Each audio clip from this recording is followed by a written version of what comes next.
Welcome to the Great Britain.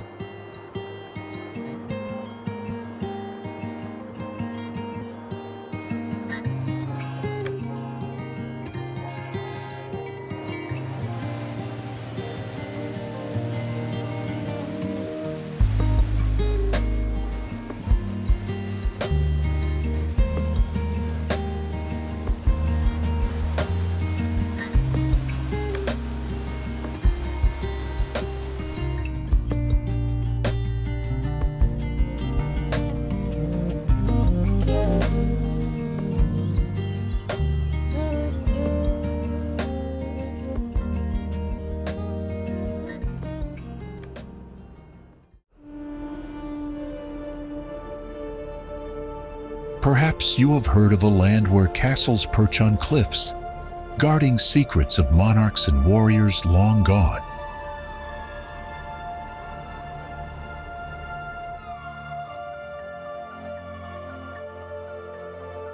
Or maybe you picture rolling green hills that seem endless, brushed by winds that once carried the echoes of Celtic chants and industrial progress alike.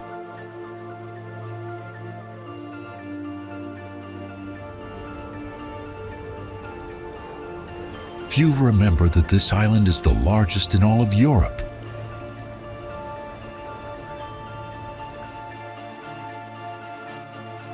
This is Great Britain.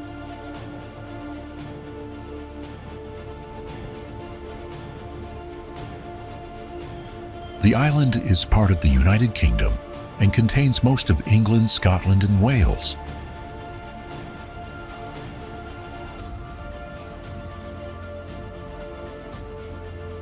This is a land where prehistoric stone circles such as Stonehenge rise out of open fields, still defying complete explanation after thousands of years of study.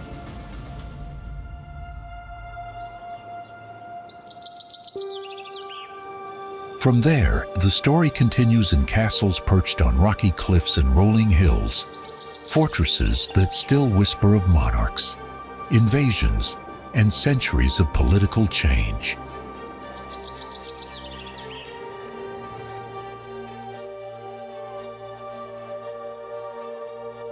Beyond stone and stronghold, the countryside unfolds in green valleys and rugged highlands, landscapes whose beauty has been shaped by generations of labor and traditions that still endure today.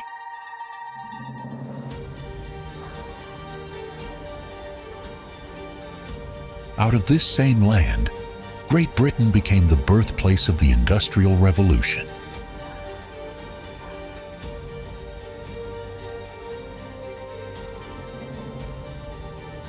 Each wonder, whether man-made or natural, reflects a part of the island's character.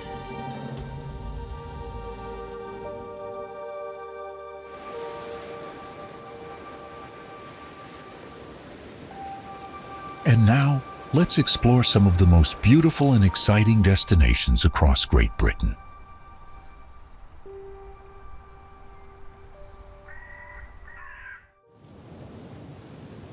Where land yields to water in a clash both timeless and untamed, a shoreline emerges that feels carved from myth as much as from stone.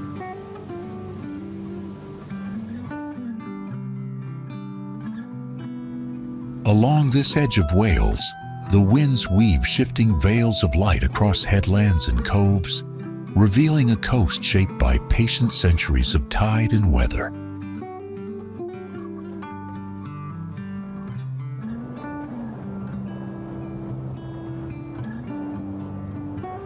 It is a place where history lingers in the earth, and the sea carries its own chorus, drawing travelers to witness the enduring drama of nature and time.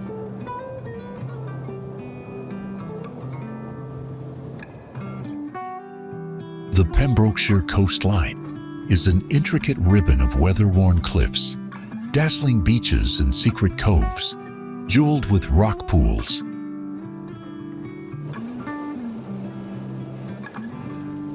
The Pembrokeshire Coast Path twists and turns along 186 miles of the most mind-blowing coastline in Britain, from rugged cliff tops to wide open beaches and winding estuaries.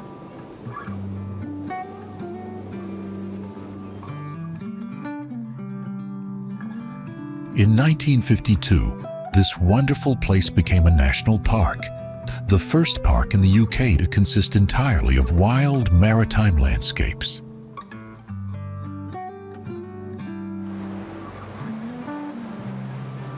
It's one of the smallest of the UK's national parks, but don't let the size fool you. You're at the gateway to a range of stunning landscapes.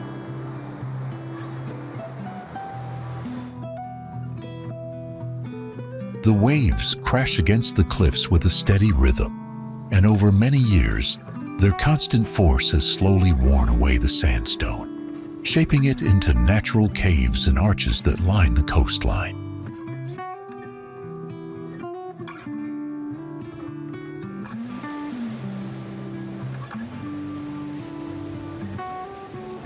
Tides roll across silver sands and shingle bays, leaving kelp trails and driftwood etched with stories from deeper waters.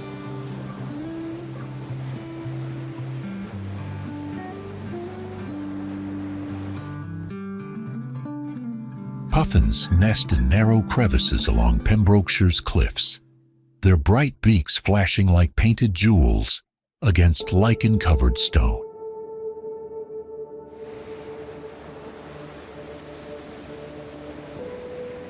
They return each spring in noisy flocks, circling overhead before dive landing awkwardly near their burrows, dug into grassy slopes.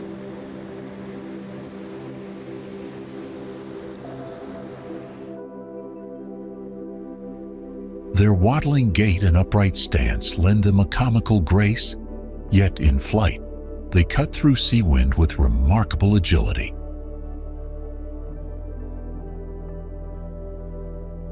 Now, before we move on to the next destination, here's a fun question for you. Cardiff is the capital city of which part of Great Britain?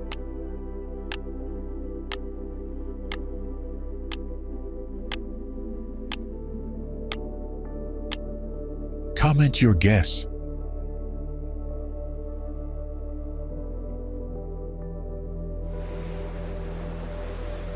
Some landscapes invite admiration, but others command silence, and this western corner of Wales belongs firmly to the latter.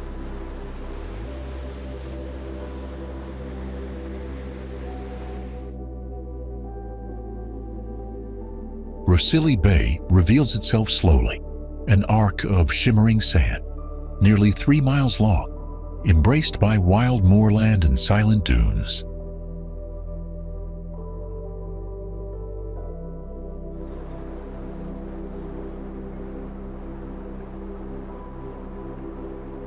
Here, a vast beach stretches beneath cliffs and moorland, its shifting tides revealing both danger and wonder in equal measure.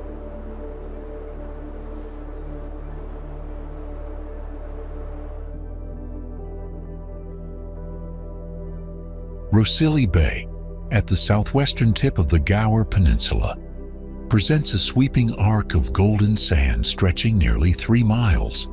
A top-rated beach framed by dunes and cliffs.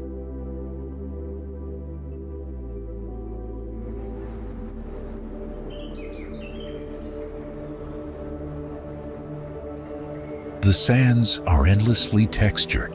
Wind-swept ripples and dune grasses dance beside a sea gradient from pale aqua to sapphire deep.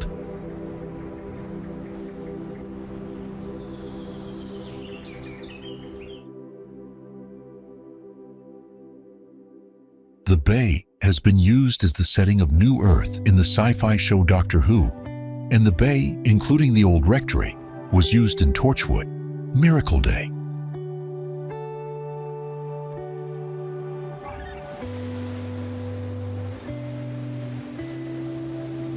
The blend of golden spit, wild moorland, and isolated promontory evokes solitude, a place where sea, stone, and sky merge.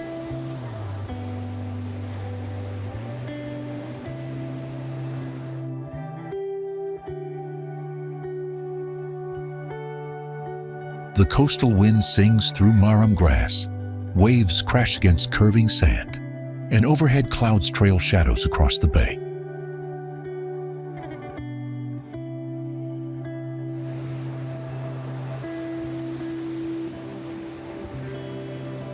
Offshore stands Worm's Head, two tidal islets that form dramatic rocky silhouettes visible only at low tide, accessible by daring visitors.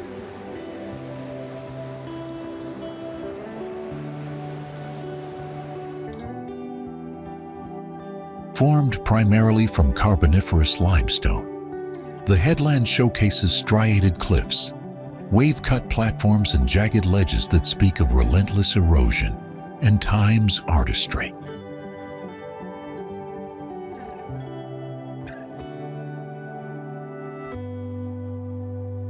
At low tide, the causeway connecting Worm's Head to the mainland becomes visible, a narrow, slippery path of rock and tidal pools, accessible for only a few short hours each day.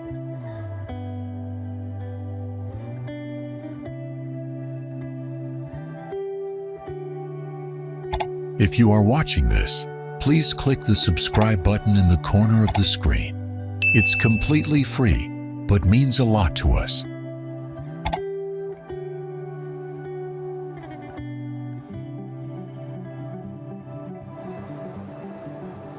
There are places where the rhythm of life slows, and the land itself seems to breathe with a steadiness older than any settlement.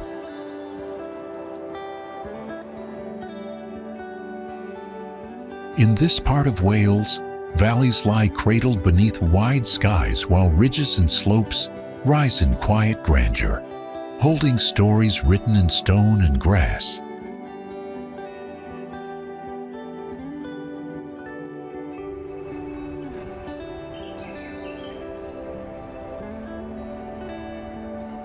Across the hills, stone boundaries and scattered villages reveal a pastoral tradition rooted in centuries of labor and continuity.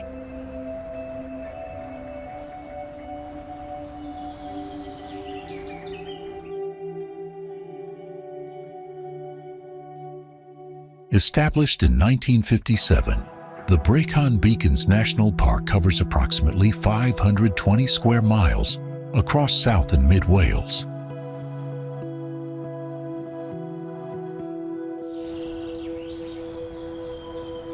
Two-thirds of this area is comprised of old red sandstone rocks.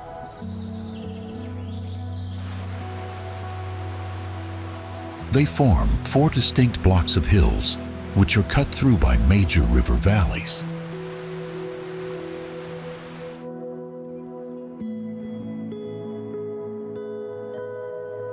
Grass-covered slopes rise gently across much of the park, broken by steeper ridgelines that stretch for miles under open skies.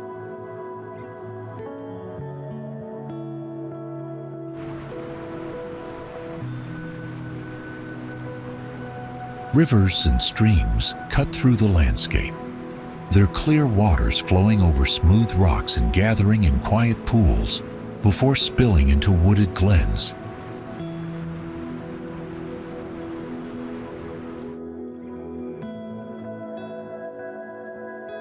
Caves and sinkholes appear along limestone ridges, evidence of the region's karst geology shaped by centuries of underground erosion.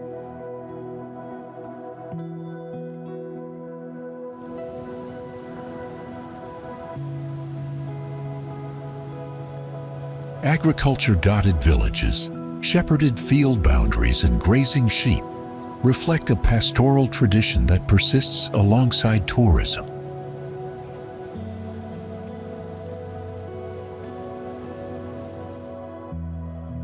Hardy Welsh mountain ponies roam freely across the uplands, their thick coats and sure-footed stride adapted to the park's rugged terrain.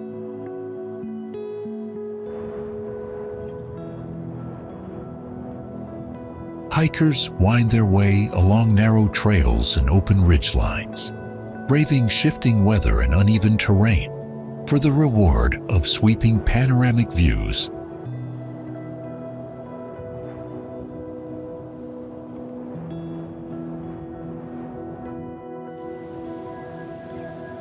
On Wales's southern coast, a city rises where history and modern life weave together in a rhythm as lively as its streets.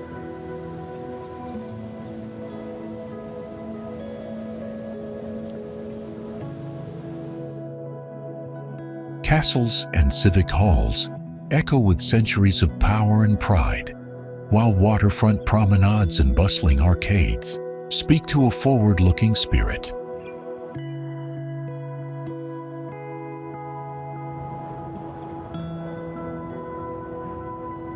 Cardiff exists as both a city and a county within the Welsh unitary authority system of local government.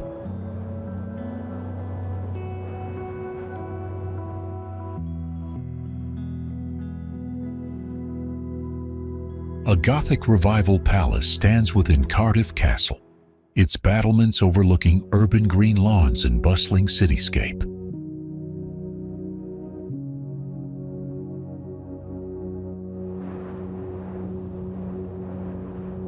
The outer wall, once a Roman fortification, still displays fragments of original masonry, marked with red tiles laid centuries before the Norman conquest.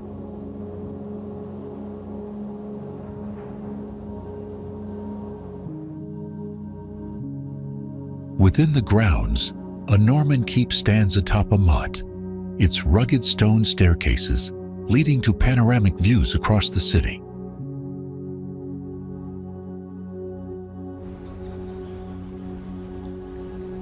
Sunlight filters through narrow arrow slits, casting thin beams across rough-hewn walls that have weathered centuries of warfare and rule.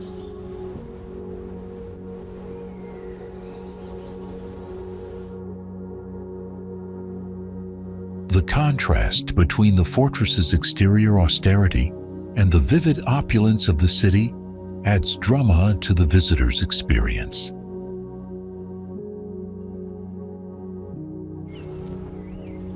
Cardiff City Hall stands as a striking symbol of civic pride, its gleaming Portland stone facade radiating grandeur in the heart of the city's civic center.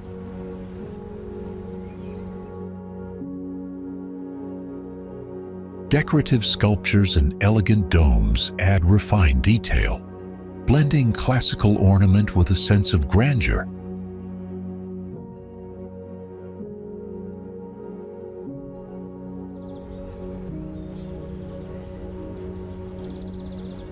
Cardiff feels both rooted and progressive, a city where ancient fort stones meet new design and where global flavors sit beside national identity.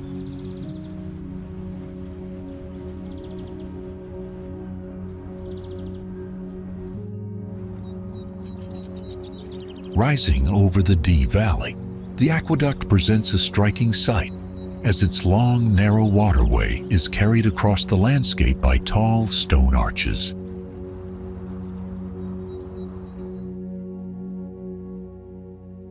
This is the Pontcysyllte Aqueduct, a structure that carries not only narrow boats, but also the legacy of industrial vision and human ingenuity.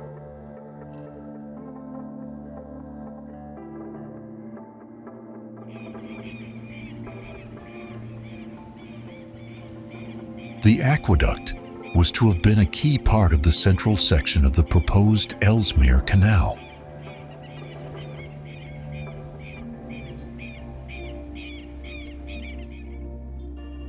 It is 12 feet wide and is the longest aqueduct in Great Britain, as well as the highest canal aqueduct in the world.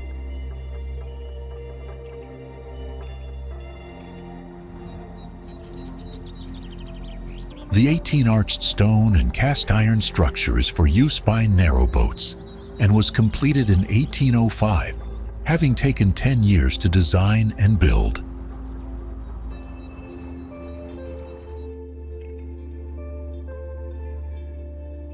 In midsummer, the cast iron structure appears bright and silvery above the fresh green foliage, standing out clearly against the landscape.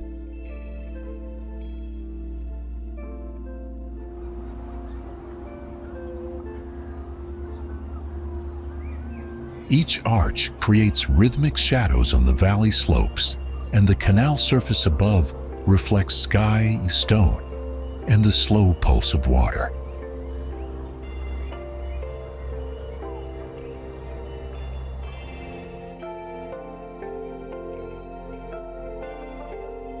From a distance, the aqueduct looks like a narrow structure spanning high above the river, with a clear and simple outline.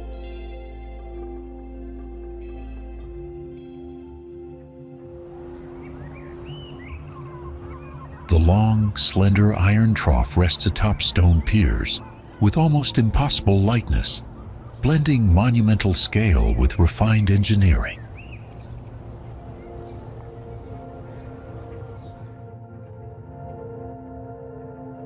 The iron and stone elements show centuries of weathering, yet retained in sharp structural lines that speak to the precision of their original design.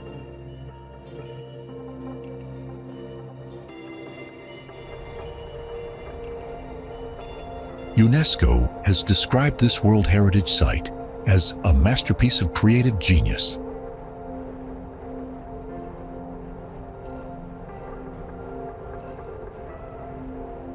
Its visual impact lies in minimal design, 18 identical spans arching into the valley like a cathedral of steel and stone.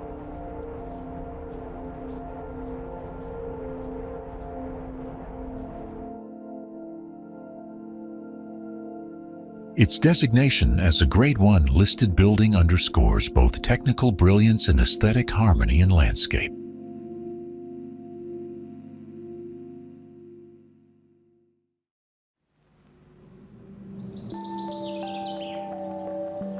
Clouds drift low across ancient peaks, their shadows sweeping over ridges shaped by ice and legend alike.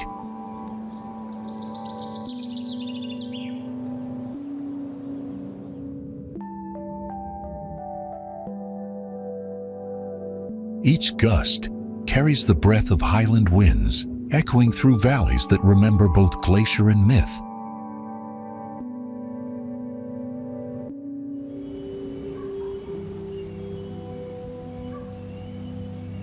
Long before maps marked borders or trails bore boot prints, this land stood vast and untamed, an enduring monument to Wales's wild, elevated heart.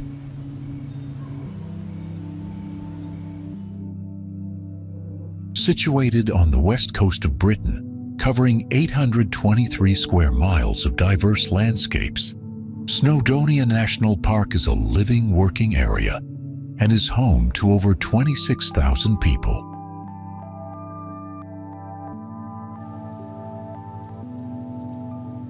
From the high cliffs, water spills in silver streams, tumbling with restless energy into the moss-lined gorge below.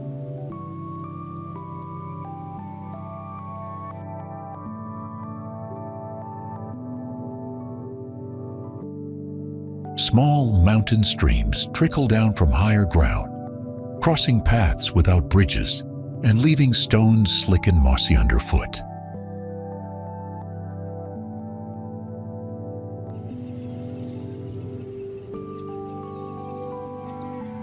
The air smells of wet earth and wind-blown heather, especially after rainfall when the scent of peat becomes stronger in the uplands.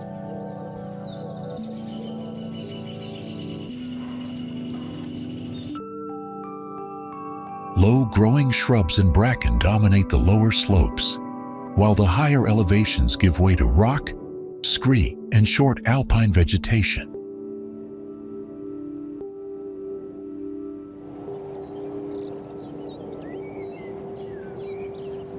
Still lakes mirror the sky with eerie clarity, reflecting both drifting clouds and the surrounding peaks.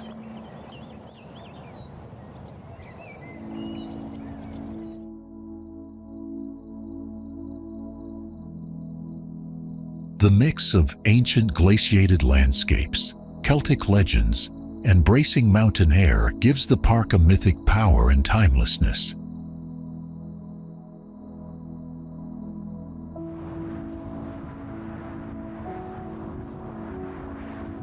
In winter months, snow crowns the highest peaks, turning the jagged ridgelines into gleaming silhouettes beneath the pale winter sun.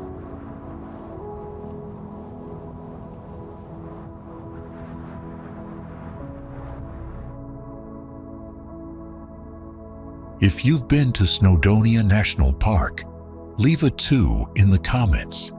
If not yet, drop a 4 and let it climb your travel list.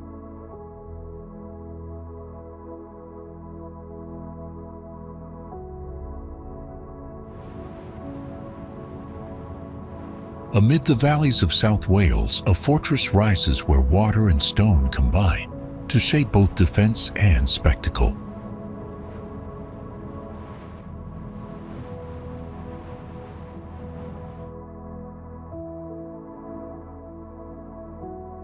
Moats, lakes, and towering walls stand as reminders of a time when power was measured in fortifications as much as in armies.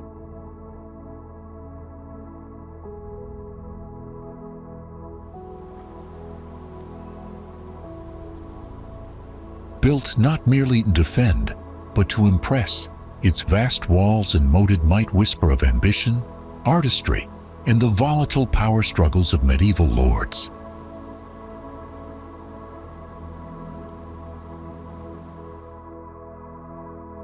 Caerphilly Castle is a medieval fortification in Caerphilly in South Wales.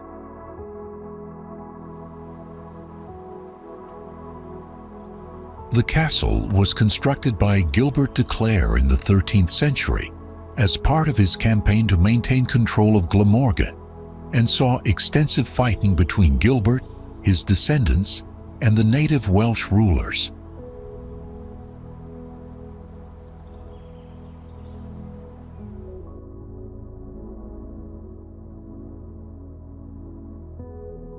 Dominating an impressive 30-acre site, Caerphilly Castle is Wales's largest and Britain's second largest castle behind Windsor.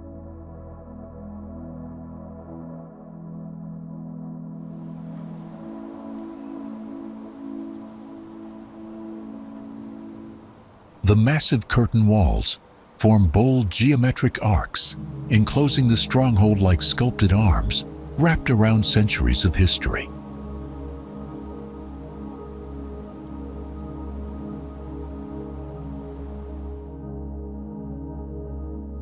Built with purpose and symmetry, the concentric design offers layer upon layer of defense, a marvel of medieval engineering and foresight.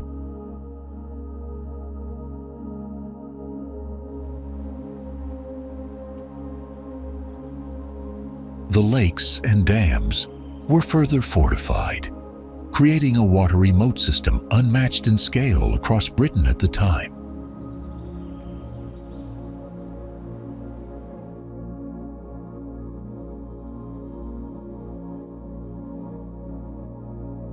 The design of the castle is based on a concentric ring of walls, something not seen in Britain before.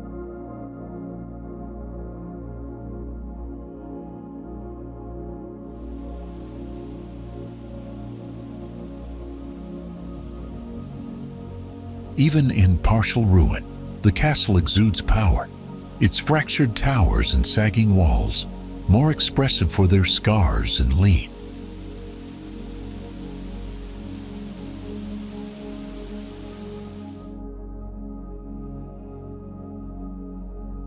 Visitors often confess awe at the masonry, the sheer scale of the wall arcs, the leaning towers, and the dreamlike island setting.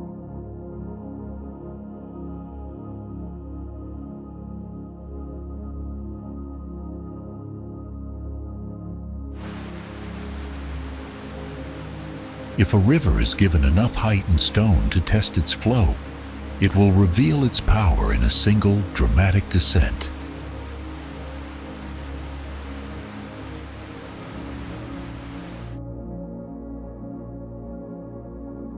In the northern hills of Wales, such a fall sends water plunging into a gorge where mist, moss, and echoing sound converge.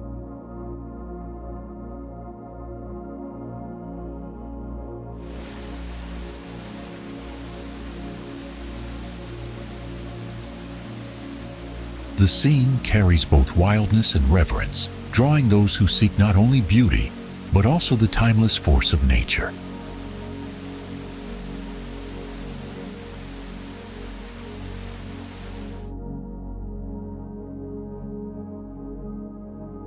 The waterfall is formed as the Goch plunges about 120 feet over a sill of igneous rock in the foothills of the Cardiff range.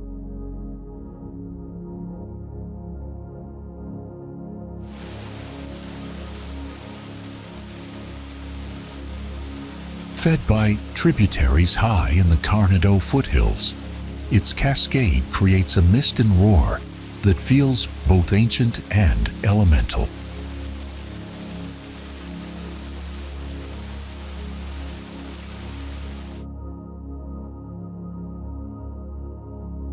The surrounding slopes, covered in shifting shades of green, frame the white rush of water like a living canvas that changes with every season.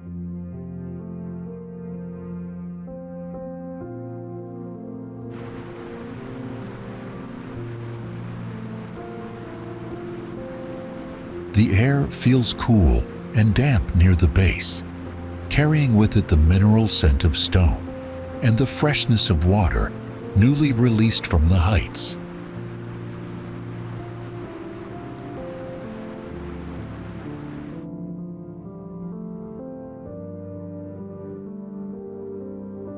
The highland backdrop and gorge echo make the waterfall feel like a hidden cathedral of water and time.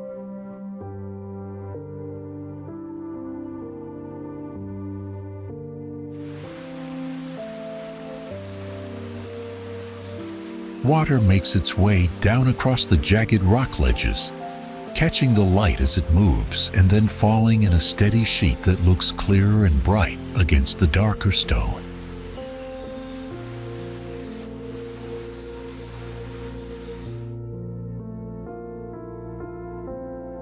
Spray rises from the rocks, settling on moss-draped trunks and dampening the wildflowers that grow along the gorge's green edge.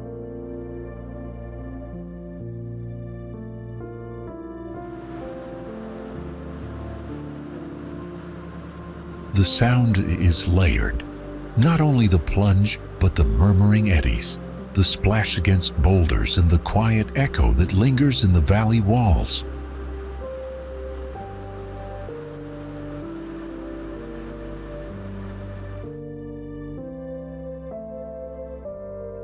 From its crest to its plunge, the fall moves with both force and grace, elemental yet composed, shaped by time but never tamed.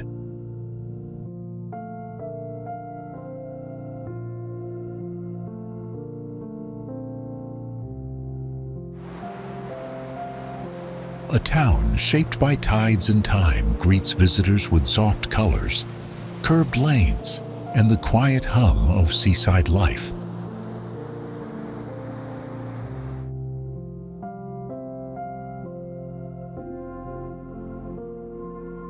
Morning light touches its rooftops, casting long shadows across cobbled streets that descend toward the sand.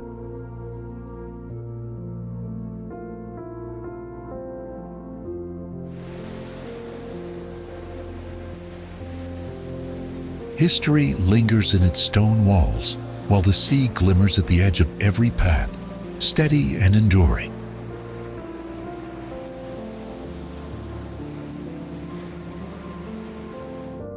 Tenby is a medieval walled town on the South Pembrokeshire coast.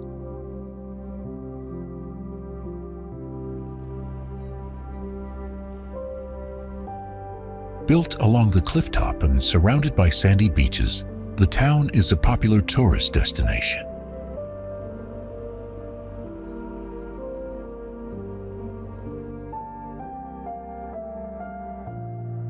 Stone cottages with brightly painted shutters lean into the bends of narrow lanes, their walls glowing softly in the touch of sun.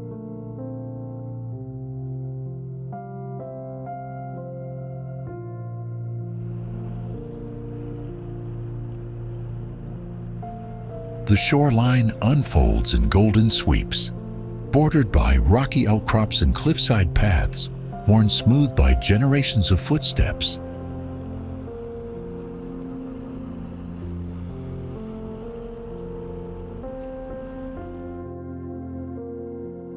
At high tide, the sea rises with calm authority, curling against harbor walls and glinting beneath fishing boats moored in still water.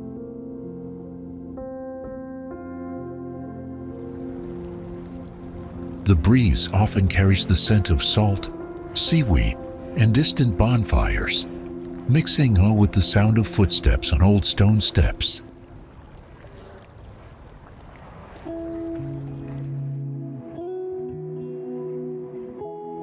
Perched atop a rocky islet just off the main beach, St. Catherine's Fort stands like a silent sentinel, weathered by sea winds and time.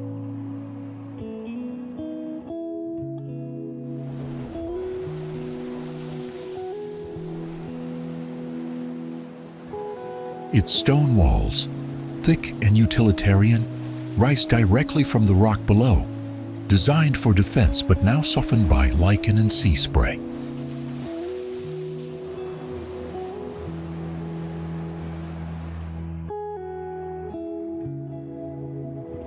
Accessible only at low tide, the fort seems to hover between land and sea, at once part of the town and apart from it.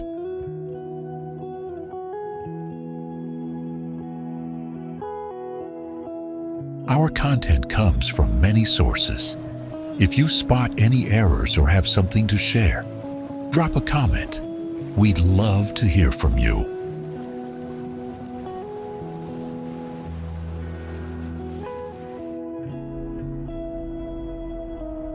Tides roll gently into land shaped by salt, stone, and memory, as gulls trace slow arcs above rooftops tinged with sea light.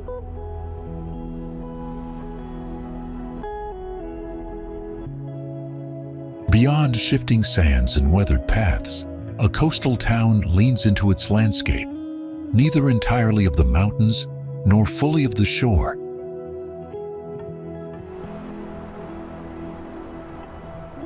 It's a popular seaside town on the northwest coast of Wales.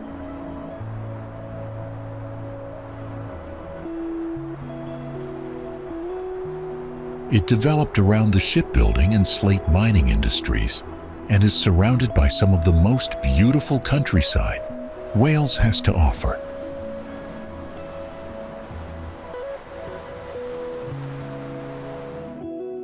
Barmouth is southern Eryri's most popular seaside resort, with breathtaking views of Cardiff Bay and its harbor.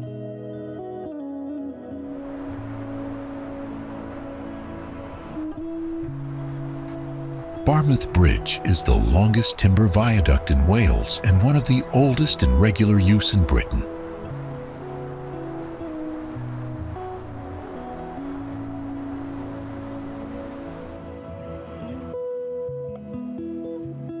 A hidden beach tucked beneath a railway tunnel and overlooked by pastel terraces offers secluded charm, known to locals, discovered by few.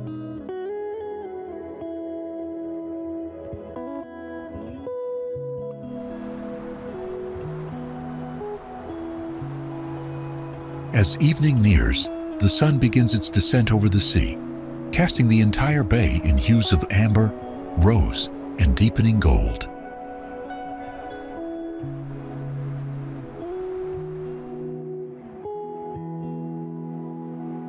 Small boats rest at low tide on silty sandbanks, their hulls tilted gently as if dozing between journeys.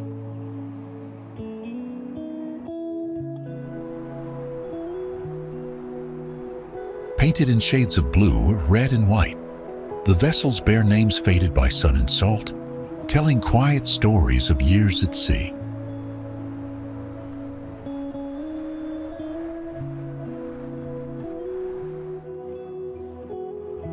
Houses rise along the hillside in staggered rows, their stone facades and slate roofs blending with the colors of the surrounding cliffs.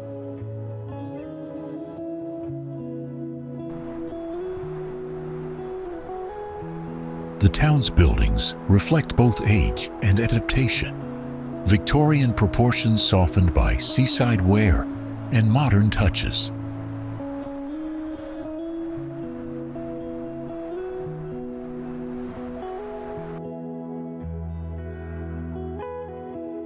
On the edge of the estuary, a castle rises above the town and river, its towers and walls asserting presence across the landscape.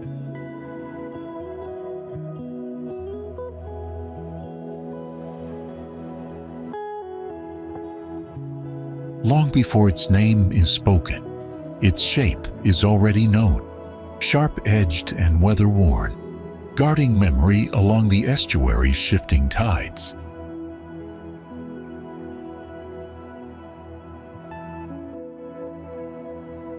With a history that dates back to the 1200s, this mighty fortress is one of Edward I's Iron Ring of castles, and a fascinating part of the history of the British Isles.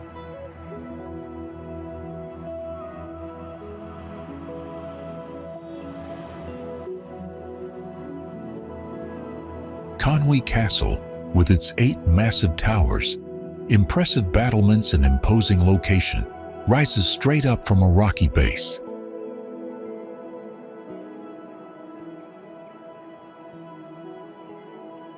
It's protected on 2 sides by the Conwy and Giffen rivers.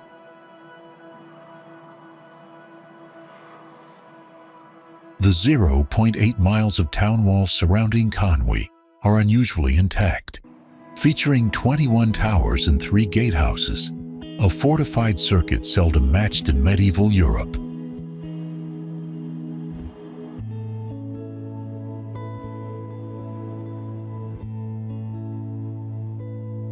The curtain walls, thick and unyielding, create an almost seamless defense that blends military purpose with striking visual harmony.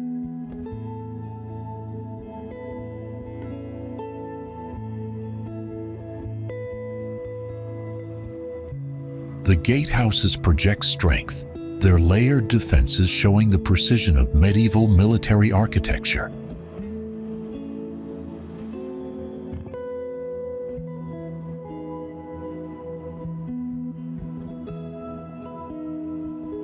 The sheer scale of its stonework, laid block upon block without visible weakness, conveys an impression of permanence that centuries have not diminished.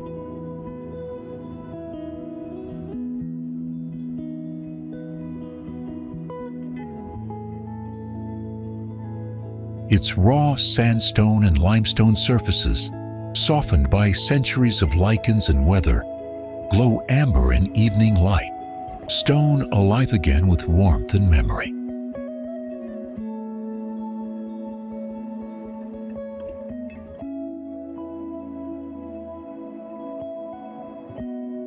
The structure remains atmospheric, not over-restored but evocative.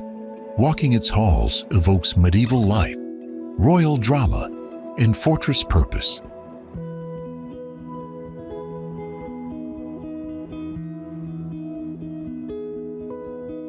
From battlements, the town walls frame estuary flats and tidal mudflats where boats bob and starlings murmur in gray light reflecting ancient tides.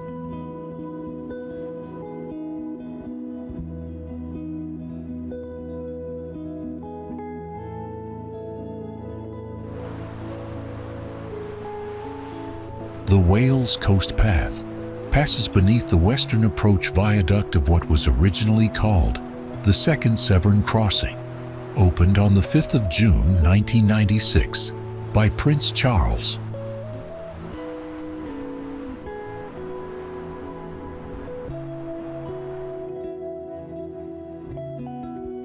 In 2018, the bridge was renamed the Prince of Wales Bridge in his honor.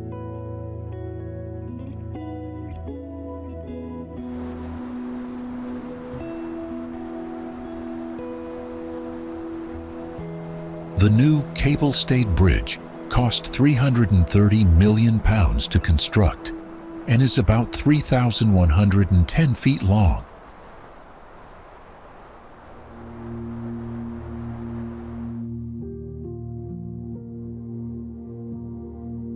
The whole structure, including both approach viaducts, stretches more than 3.1 miles in length.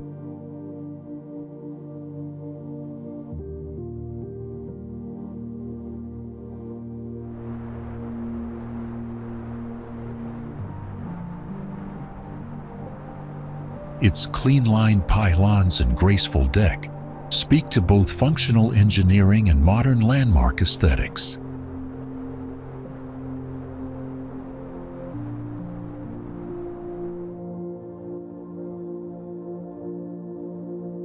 The Prince of Wales Bridge stands as a broad, low-slung span of pale steel and concrete, stretching over 5 kilometers across the Severn estuary.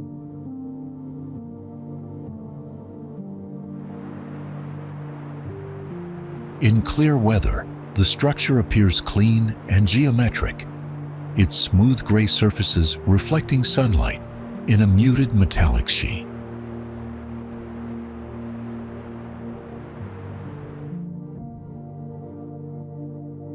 The bridge was constructed to relieve the growing traffic congestion on the first Severn Bridge, a suspension bridge located several kilometers to the north.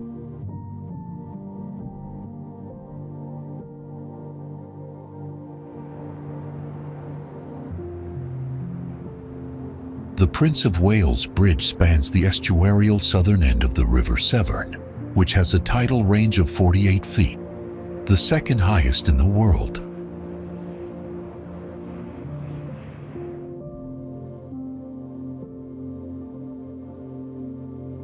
At high tide, the estuary's reflective water mirrors the slender steel spans, tidal flats, and changing sky in subtle symmetry.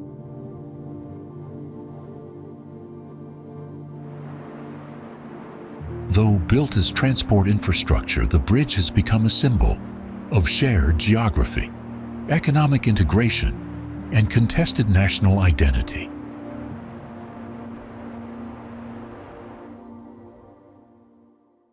Its sheer scale emerges from distance, towering pylons rising above flat estuary mudflats silhouetted by ribbon-like cables.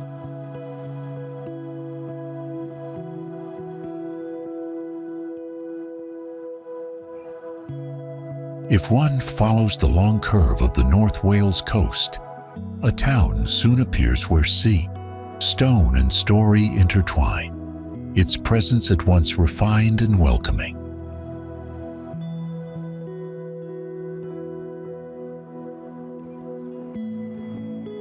Seen from a distance, the town shows a mix of charm and comfort, with its long promenade running neatly between the sea and the land, offering space for both relaxation and strolls.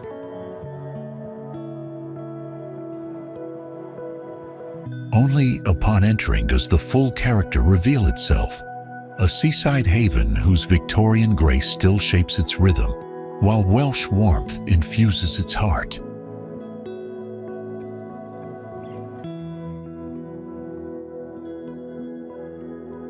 Llandudno is a major seaside resort in Wales, and as early as 1861 was being called the Queen of the Welsh watering places.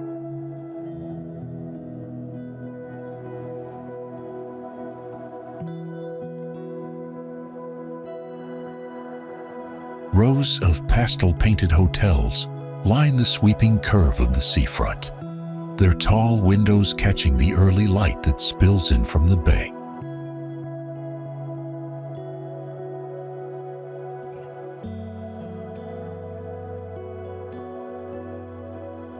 The shoreline is a mix of sand and shingle, scattered with shells and rounded stones that shift and settle as the tide ebbs away.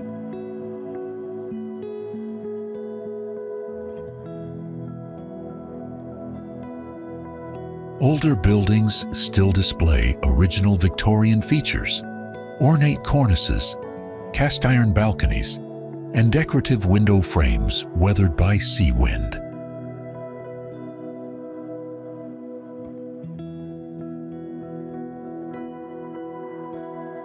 In the stillness of early morning, the town stirs quietly, rooftops and chimney pots glowing as they seem to lean outward toward the sea.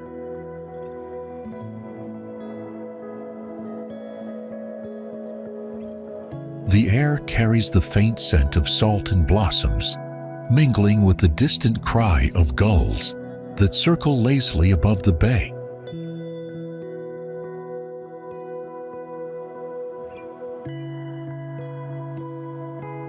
Along the edge of the town, grassy slopes rise gently toward chalky cliffs, where wildflowers cling to the crevices like bright threads on worn fabric.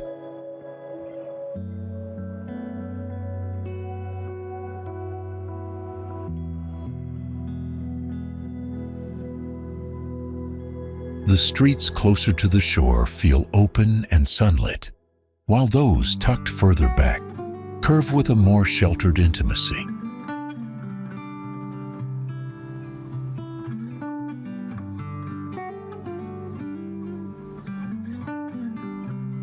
Llandudno has been declared the daffodil capital, startup capital, and fish and chip capital of North Wales.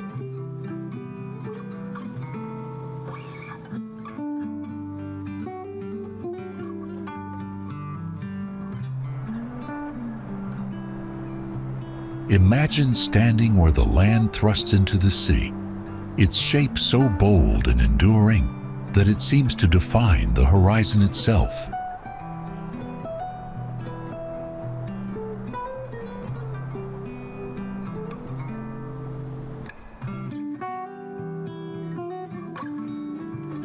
This limestone rise has long guided sailors, challenged walkers, and drawn the gaze of artists who sought to capture its shifting moods.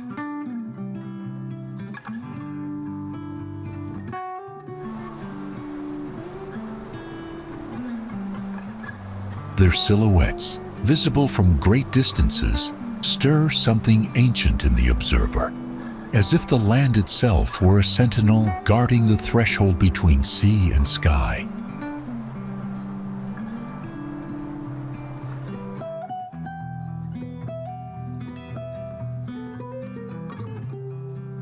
Such is the presence of the Great Orme, a headland that commands attention far beyond its physical bounds.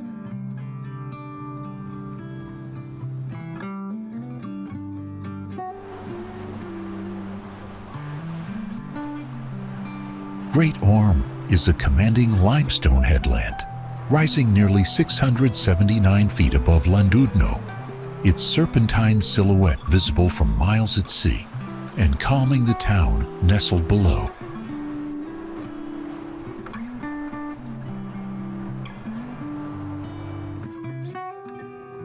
The Great Orme is a spectacular headland peninsula made mostly of limestone and dolomite, formed during the early Carboniferous part of the Earth's geological history, around 330 million years ago.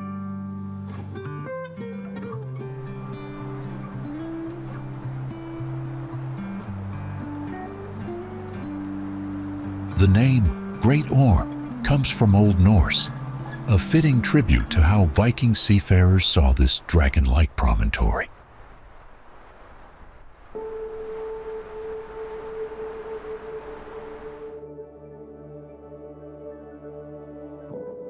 From its summit to its lower slopes, the terrain shifts between rugged crags and smooth, undulating turf, each step revealing a new contour of the land.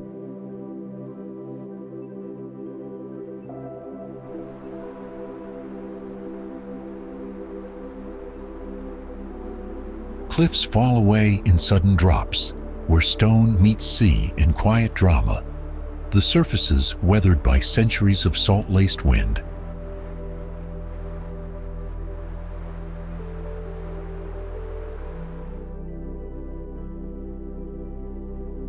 The headland curves like a reclining beast, its shoulders and spine etched in grassy ridges and scattered scree.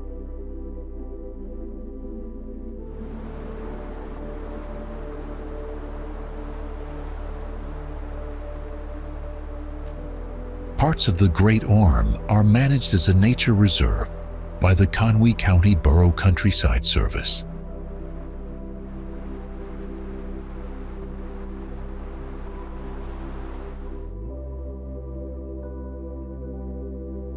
The local authority provides a warden service on the Great Orme that regularly patrols the special scientific and conservation areas.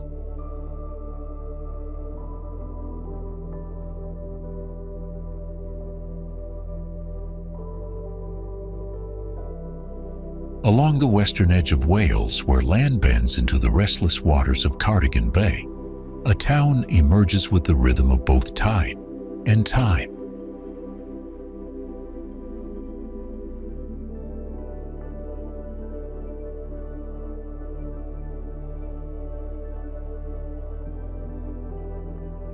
The atmosphere carries echoes of scholarship and song, framed by a shoreline that glitters beneath rain, mist, or low sun.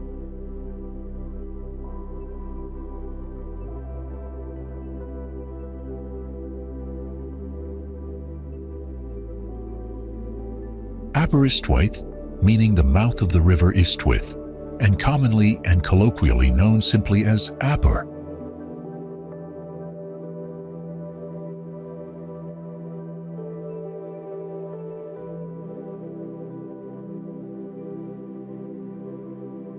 Rows of Victorian terraces face the sea with uniform chimneys and bay windows, their pastel facades softened by sea mist and age.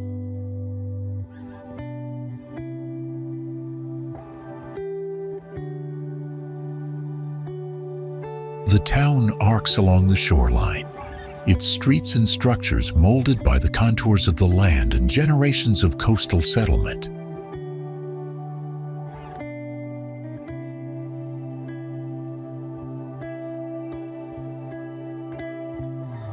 Public buildings combine Gothic details with local stone, their arches and turrets nodding to both scholarship and architectural pride.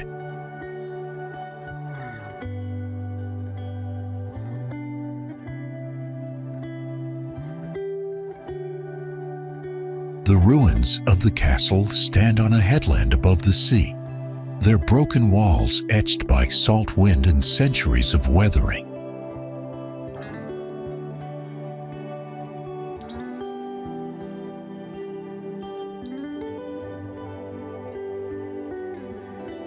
Crumbled towers frame views across the bay, offering a glimpse into a time when stone battlements guarded both land and water.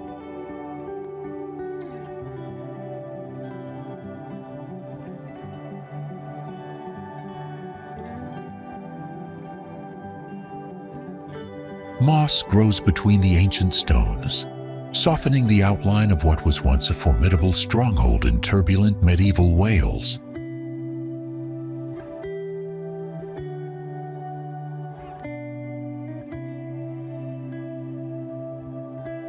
Slate roofs shimmer under rain or sunlight, sloping at precise angles to withstand the wind that funnels in from the bay.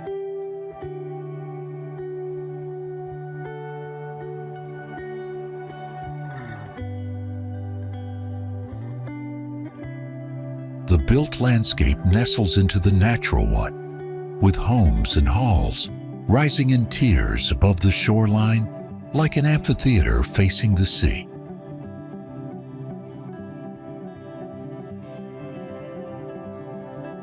By late afternoon, the horizon burns with amber light, the sun dropping toward the sea and casting elongated shadows over the facades of the town.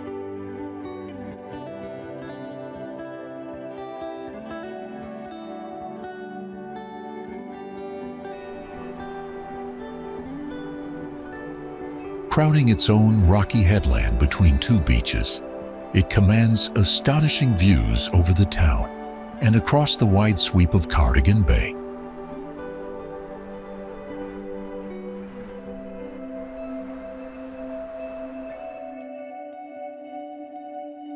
The castle's fate was finally sealed in 1404 when the Welsh leader, Owain Glyndwr, captured and burnt it. Even today, the walls still bear evidence of scorching.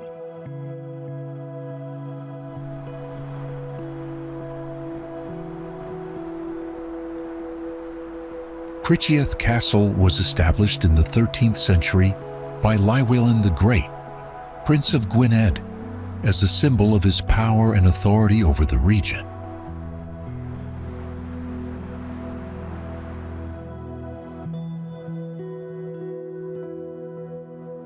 The twin-towered gatehouse is obviously Criccieth Castle's most dominating feature, one which has stimulated some dispute over its origins.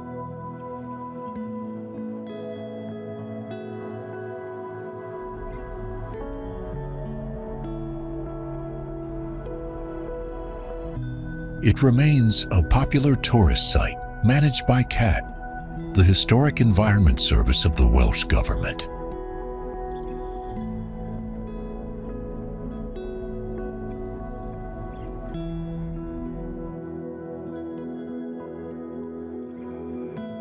The castle's strategic position overlooking the sea made it a crucial stronghold, guarding the coast and serving as a potent symbol of Welsh resistance against English forces.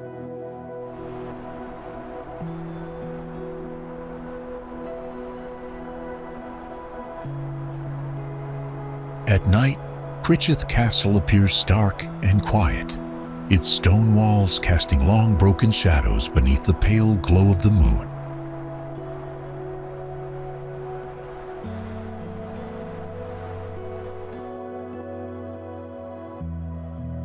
The courtyard sinks into darkness, where tufts of grass emerge between rough stones, and the hush is disturbed only by the far-off surf or the call of seabirds.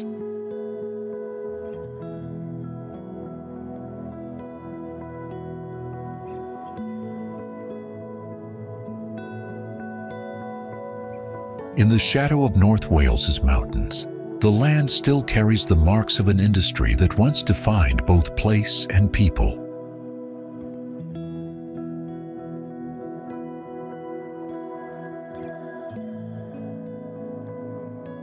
Great pits cut into the earth, once alive with the ring of tools and the grind of machinery, now lie filled with water that hides their depth.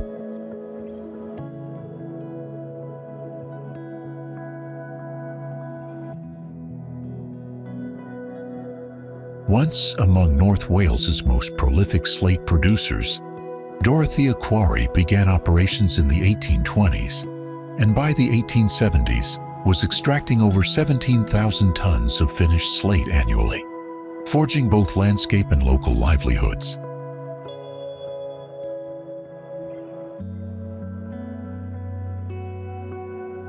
Dorothea Quarry is a disused slate quarry in the Nantlle Valley area in North Wales. It covers a large area near the village of Talisart and contains 3 flooded deep lakes.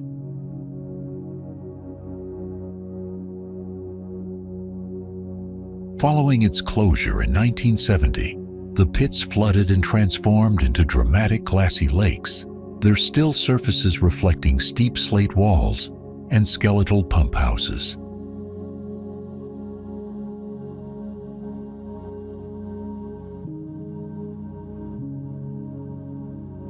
The water's verdant blue-green hue contrasts with rust-toned ruins and overgrown tramways, creating a haunting yet serene tableau beneath open skies.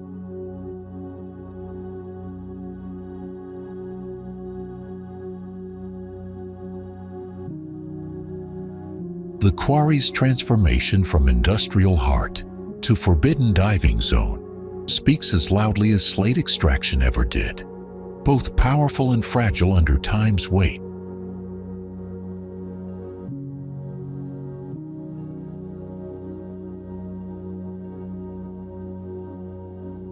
Despite its beauty, Dorothea remains raw. Unofficial diving activities, tragic accidents, and heritage confronted by danger.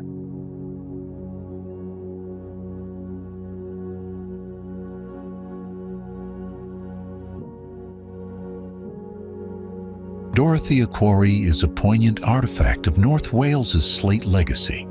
Industrial ruin submerged, beauty arising in echoing silence and cold, deep reflection.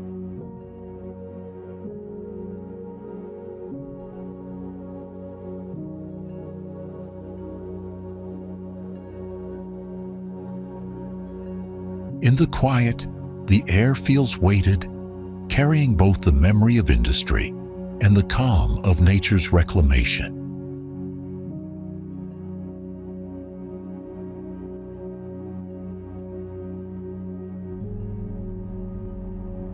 On a hillside, where fields roll outward toward the distant ridges, stone walls rise in fragments that still hold the authority of their original design.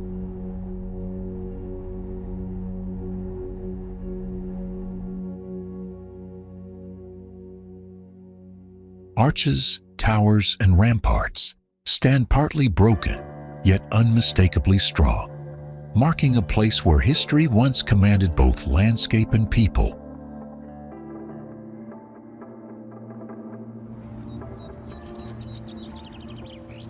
What stands today is more than a ruin. It serves as a lookout, a piece of history in stone, and a reminder of the centuries connected to the land below.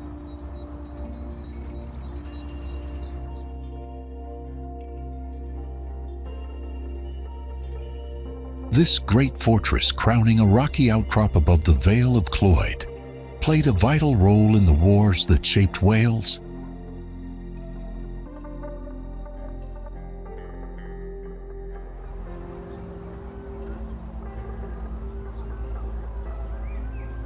Its triple-towered gatehouse remains a dramatic ruin, offering architectural power and a path into the castle's atmospheric interior.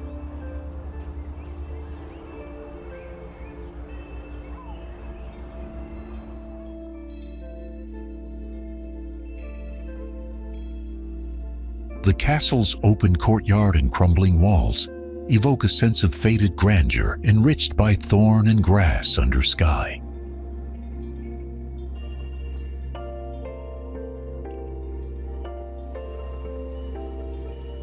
Weathered stone arches still rise against the open sky, their fractured silhouettes softened by moss and centuries of rain and wind.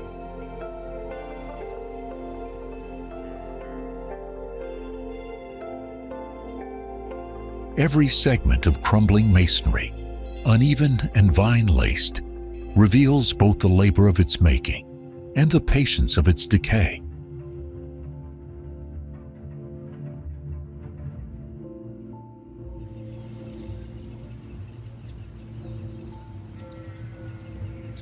From the ramparts, travelers behold quilt-patterned fields and Clwydian hills, undulating like soft waves across skylight.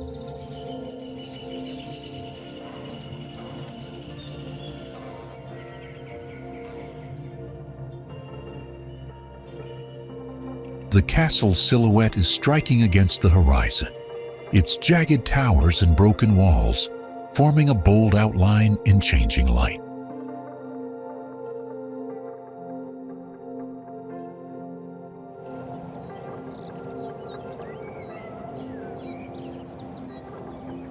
From different angles, the ruins reveal new shapes, sometimes symmetrical and commanding, other times fractured and irregular.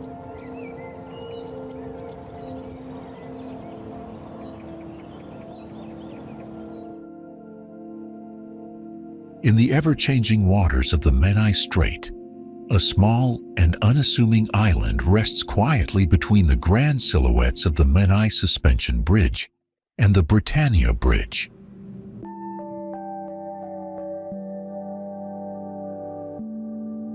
Its shape expands and contracts with the rhythm of the tides, transforming from a near-silent fragment of land to a briefly revealed world of stone walls, reeds, and quiet shoreline.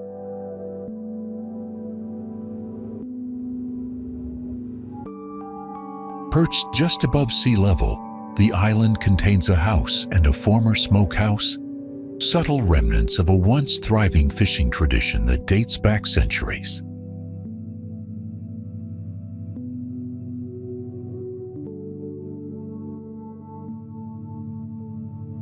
Ynys Gored Goch, Red Weir Island, is a small island in the Menai Strait between Gwynedd and Anglesey in North Wales.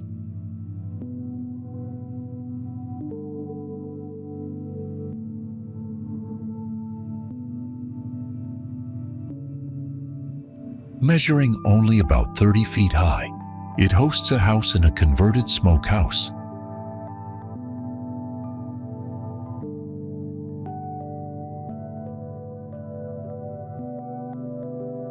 Though modest in size, Ynys Goch carries the weight of history, its presence shaped as much by time and tide as by the hands that built upon it.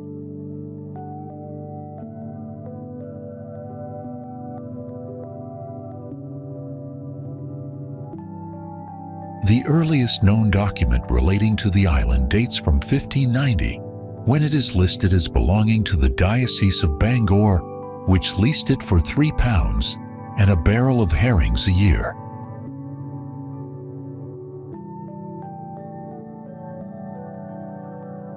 The island's fluctuating size, between 0.5 and 3.7 acres depending on tidal range, invites reflection on water's power and time's shaping of landscape.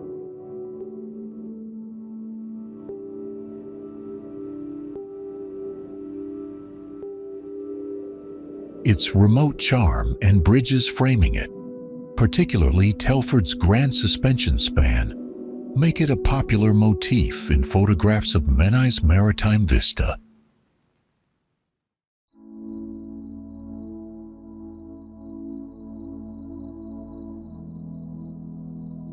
From a distance, its profile looks simple, yet closer inspection reveals layers of stonework and natural growth that blend into a textured harmony.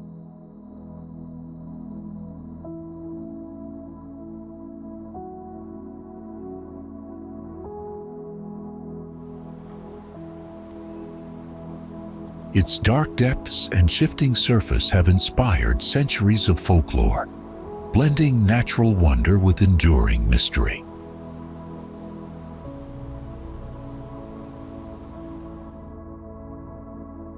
Tucked along the Great Glen Fault, Loch Ness stretches approximately 23 miles southwest of Inverness, carved by glaciers and tectonic shifts over millions of years.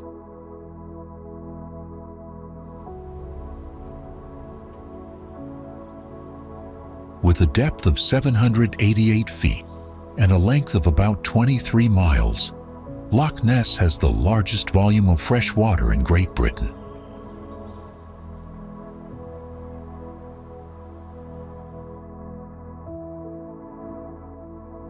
Morning mists drift low across the water, blurring the line between earth and sky, and turning the loch into a vast silver mirror.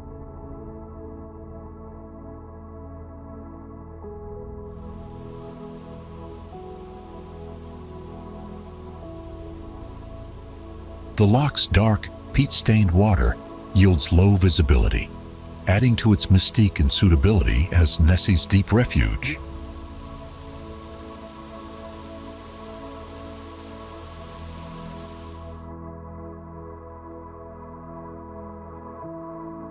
Loch Ness is also threaded by the Caledonian Canal, which opened in 1822 and connects Scotland's east and west coasts via a blend of natural lochs and engineered waterways.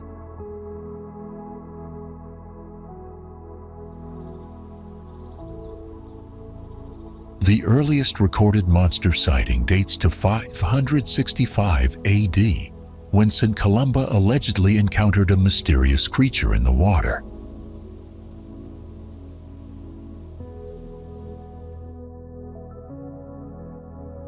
Even on overcast days, the loch's vast surface glimmers with shifting shades of slate, silver, and midnight blue, reflecting the ever-changing Highland sky.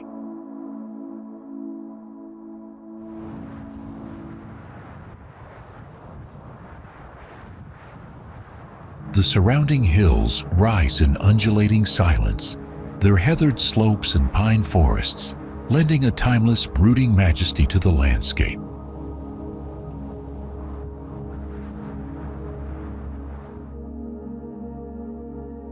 Golden light at dusk sets the water aglow, catching ripples like threads of fire and casting long shadows across weathered stones.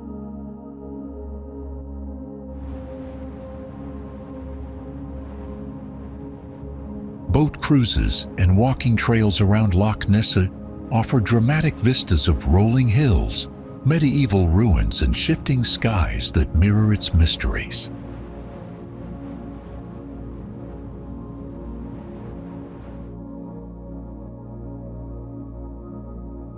The loch's stillness broken only by the occasional ripple of a passing boat or a breeze rustling through the reeds.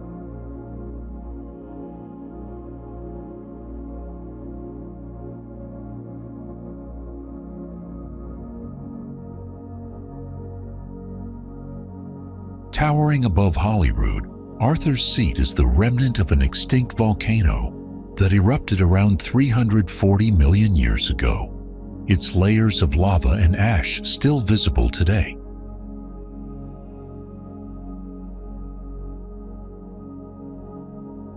The volcano has been eroded so that now less than half remains, and this allows us to walk into the heart of the volcano and see rocks created underground.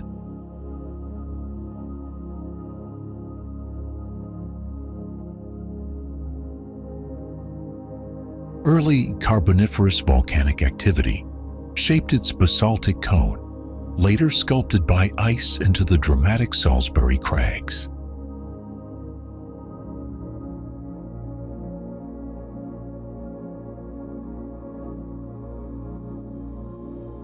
Iron Age fort remains scattered on its summit, and surrounding knolls suggest early human settlement.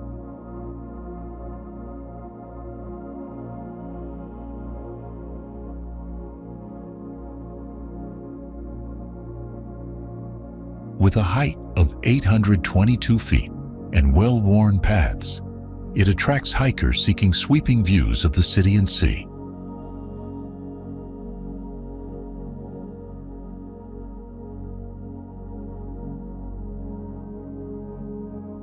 From its summit, one can look out over the Firth of Forth, the medieval spires of Old Town, and distant Highland peaks.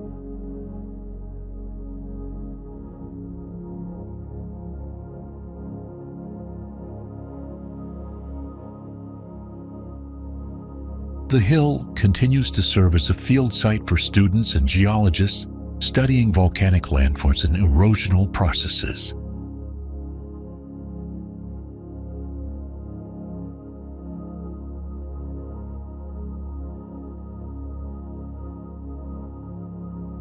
Its silhouette has become a familiar symbol in literature, art, and film, reflecting Edinburgh's blend of nature and narrative.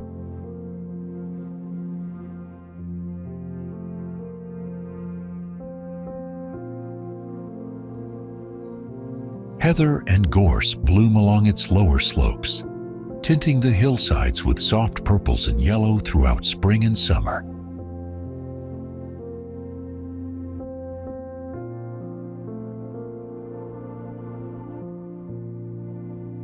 Paths wind through quiet, grassy hollows, where light filters through bracken, and distant city sounds are hushed by elevation.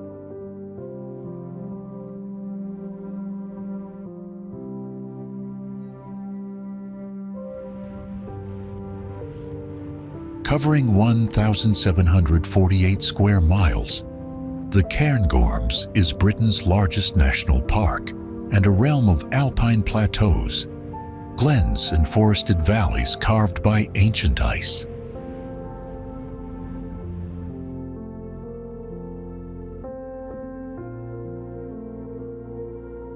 The park's granite massif was formed over 40 million years ago and later shaped by glaciers into rounded summits and steep-sided quarries.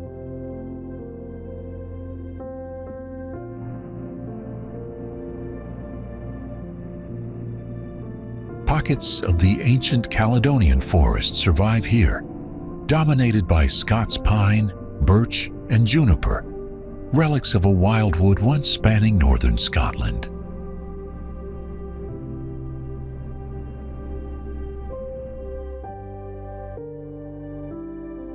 These old-growth forests provide critical habitat for rare species.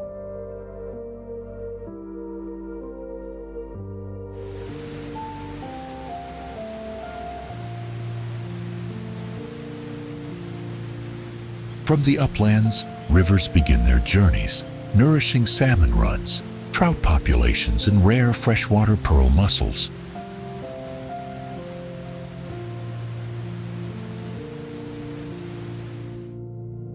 Historic routes such as the Lairg Grew traverse mountain passes once used by drovers, soldiers, and clan members in centuries past.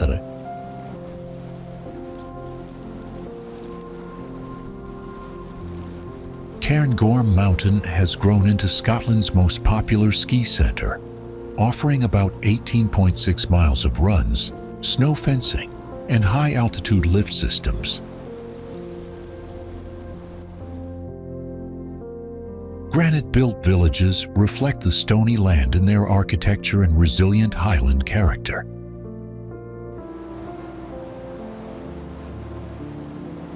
Golden light often spills across the moorland at dusk, casting long shadows from ancient pines and igniting the hills in warm tones of copper and rose.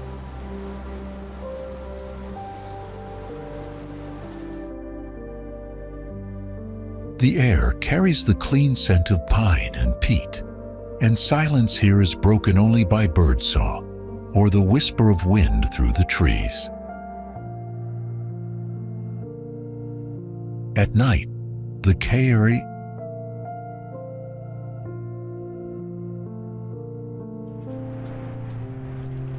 Michael Utsi and his wife, Dr. Ethel Lindgren, were the co-founders of the Reindeer Company and introduced the reindeer into the Cairngorms back in 1952.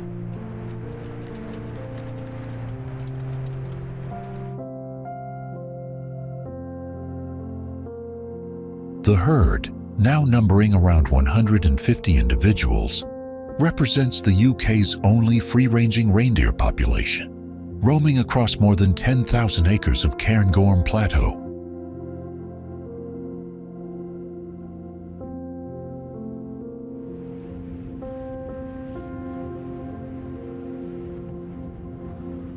Gentle and curious by nature, the reindeer often approach visitors, especially during guided hill walks operated by local herders.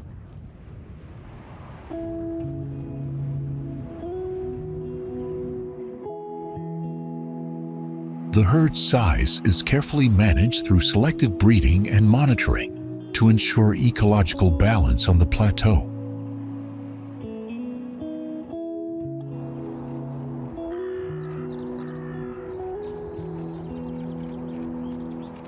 They have adapted to the subarctic climate of the high plateau, grazing on heather, lichen, and rough grasses year-round.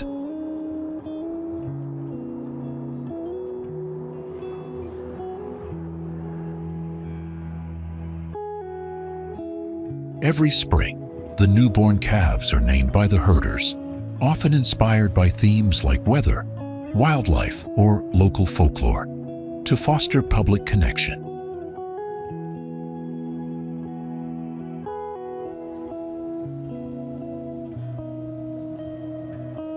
In winter, the reindeer's low metabolism adaptation allows them to endure deep snow and cold winds on the exposed Cairngorm Plateau.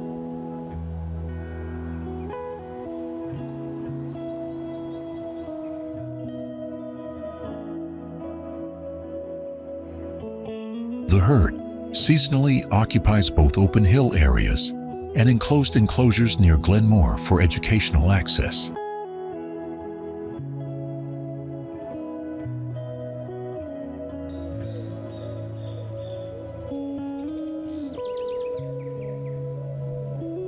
These animals are Britain's only free-ranging reindeer herd, combining wild behavior with gentle familiarity toward people.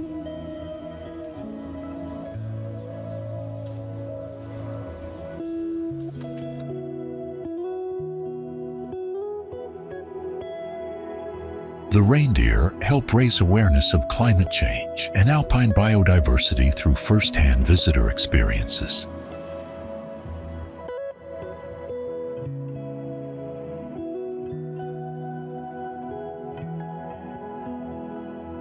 Dunnottar Castle stands atop a dramatic cliff overlooking the North Sea and has played a pivotal role in Scottish history.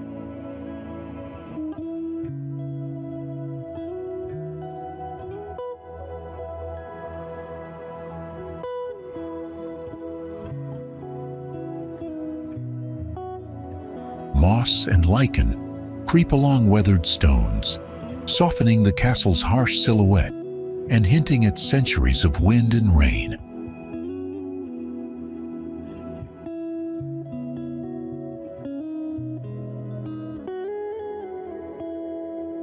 The castle's cliffside ruins, accessed via narrow steps, make it a favorite among photographers and history lovers.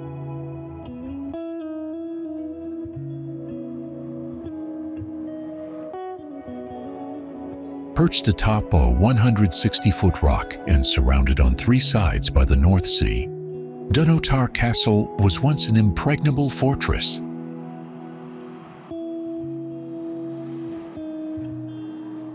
The mesmerizing location, rich stories and weathered stone walls make it feel like a living testament to Scottish resilience.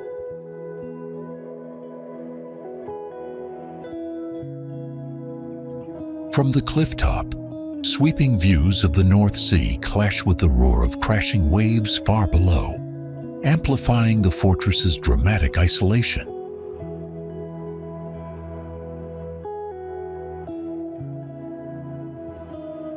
The castle's jagged silhouette merges with the cliff's natural contours, creating the impression that stone and fortress have grown from the same ancient rock.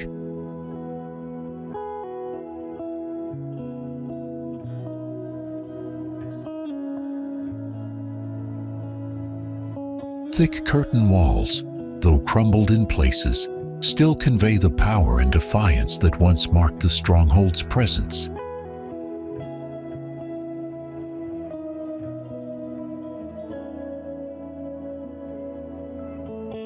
Time-worn battlements frame endless horizons of sea and sky, offering vistas both vast and intimate in their shifting light.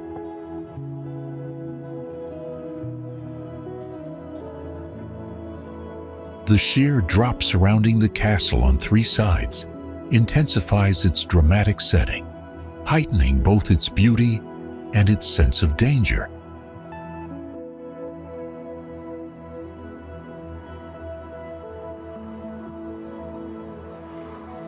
Fragments of red sandstone and slate tiles still cling to the surviving towers, testifying to the craftsmanship that once shaped the fortress.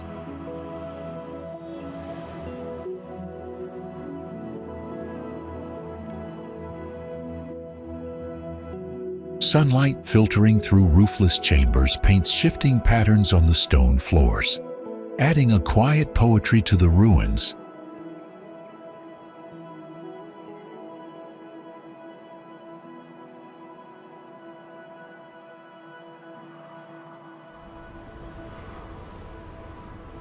Amidst rolling hills and a skyline crowned by Castle Rock, Edinburgh presents a dramatic tapestry of past and present.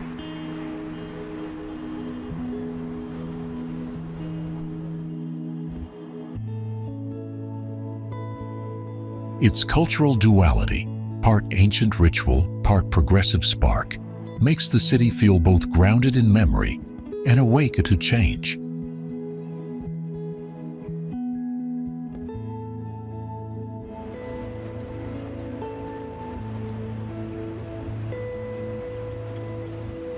The new town was designed in 1767 by James Craig, featuring parallel streets, squares, and gardens.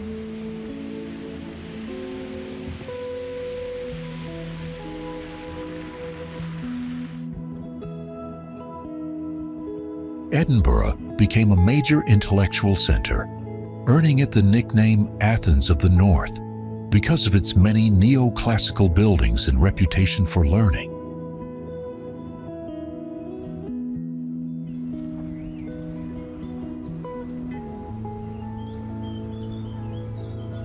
The medieval Royal Mile cascades from the castle to Holyrood Palace, punctuated by narrow closes and underground vaults.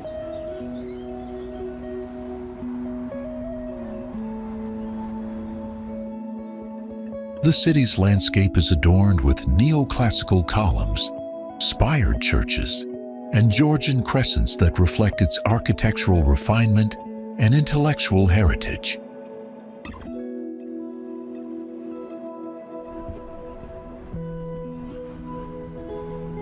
Writers, philosophers, and poets have long found inspiration here, drawn by the contrast of brooding weather and sharp or intellectual spirit.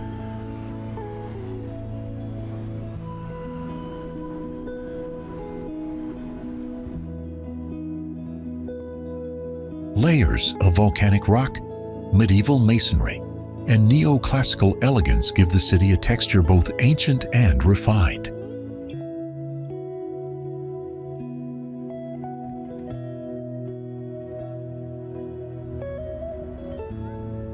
Every August, the Edinburgh Festival Fringe transforms the city into the world's largest stage, where cobbled alleys echo with street performers, satire, and symphonies.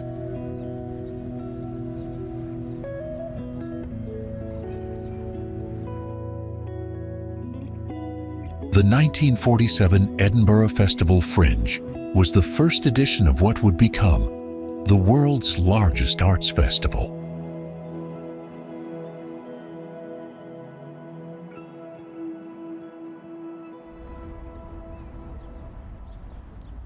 In 2024 alone, the festival featured over 3,700 shows across 262 venues and attracted more than 2.6 million tickets sold, reflecting its expansive scale.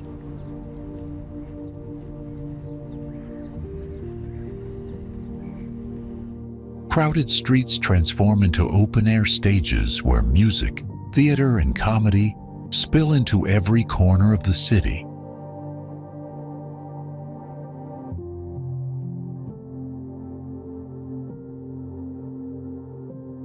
Far to the north of the Isle of Skye, where rugged landscapes meet a restless sky, a singular rock formation rises in stark defiance of time.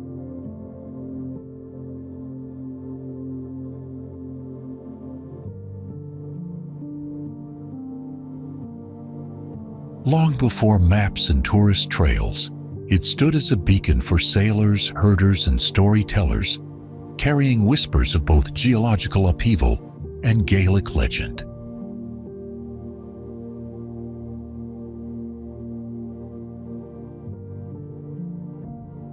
Today, it continues to draw eyes and footsteps alike, promising a blend of awe, mystery, and the enduring power of nature's design.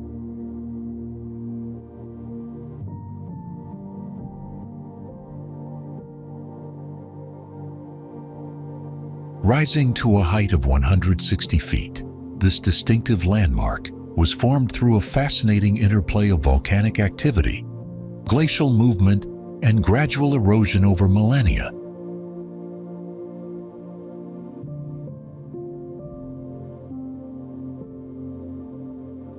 The name Storr comes from Old Norse, meaning big or great, reflecting Viking-era linguistic influence in the Gaelic Highlands.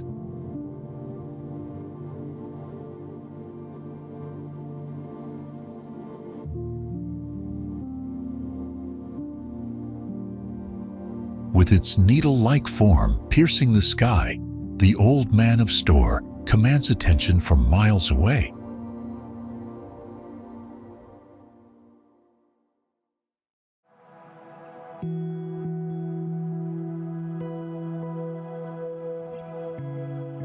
The monolithic shape rises starkly from the surrounding landscape, like a sentinel watching over the Isle of Skye.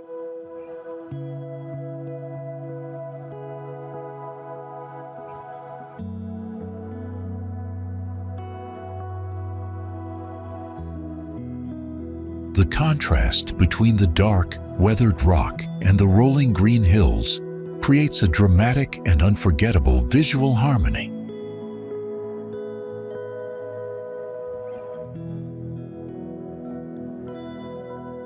Beyond its geological importance, local Gaelic legend says the pinnacle marks the thumb of a slain giant, buried beneath the ridge, linking myth with topography.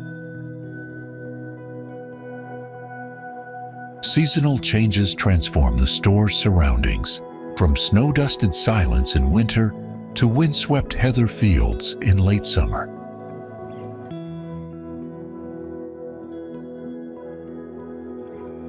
Misty mornings often shroud the pinnacle in a soft veil, creating a haunting silhouette against the shifting highland sky.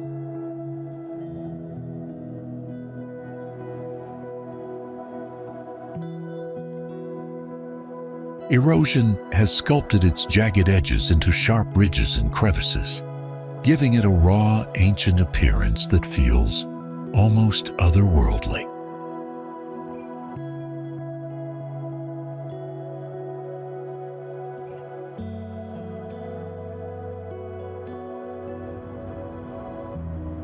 Along the banks of River Tay, a city emerges where waterways, bridges, and stone facades have long intertwined with history and commerce.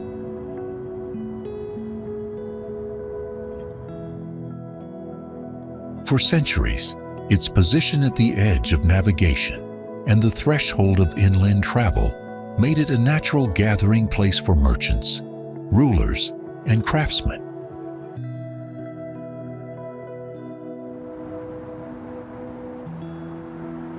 Perth lies at the highest point on the River Tay, to which sea-going vessels can navigate, and the lowest bridging point, so it was always an ideal place for settlement and trade.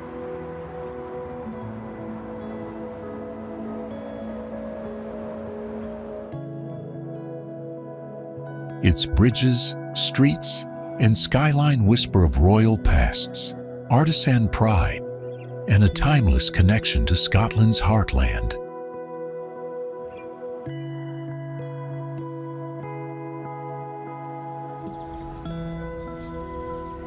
Once Scotland's capital and much favoured by James I, the fair city of Perth is distinguished by its tall spires and the River Tay flowing through it.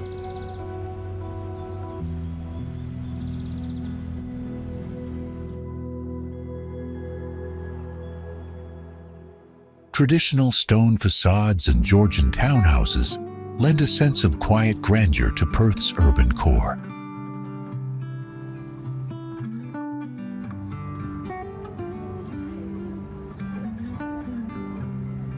Perth Bridge, also known as Smeaton's Bridge or the Auld Brig, is an elegant 18th century arch crossing the Tay that remains a central visual landmark connecting city quarters.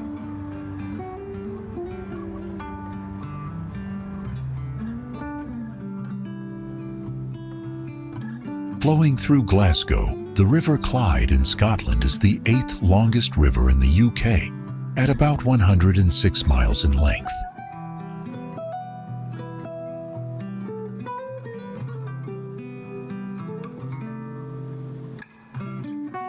Today, the Clyde is a largely missed opportunity for freight operations and visited by few leisure craft.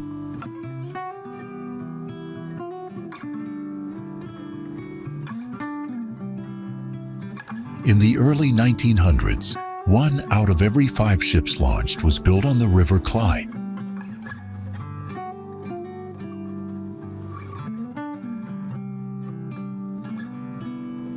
In the past, it was a vital waterway for trade and transportation, allowing ships to reach the city's busy port.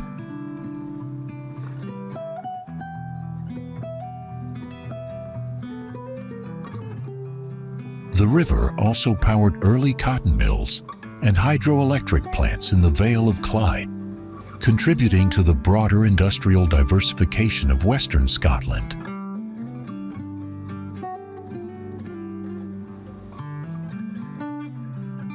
Environmental campaigners have called for the river to be granted legal personhood, giving it rights to flow freely, maintain biodiversity, and access clean water.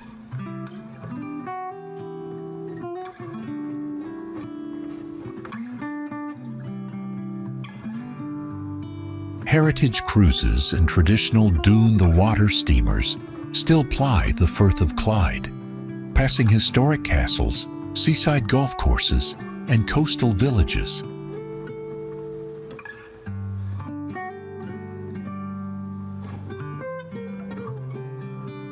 Urban initiatives like floating wetlands in the Canting Basin are improving biodiversity and water quality, drawing otters, birds, and native fish species back to the area.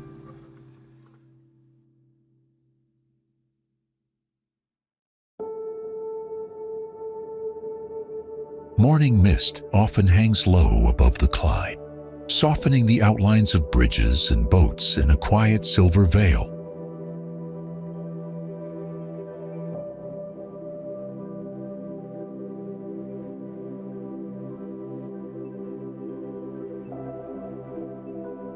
Long stretches of the riverbank are lined with willow trees and tall grasses that sway gently in the breeze.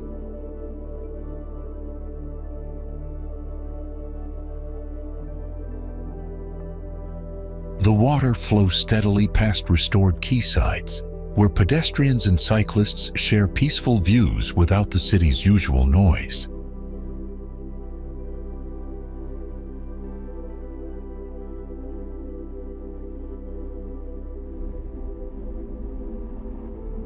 Rising above Edinburgh's skyline, a dark mass of ancient rock carries the weight of centuries of history and legend.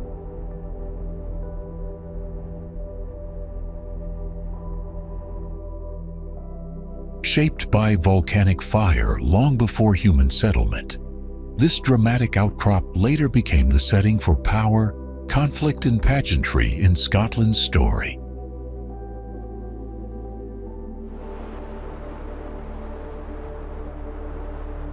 Edinburgh Castle stands upon the plug of an extinct volcano, which is estimated to have risen about 350 million years ago during the Lower Carboniferous period.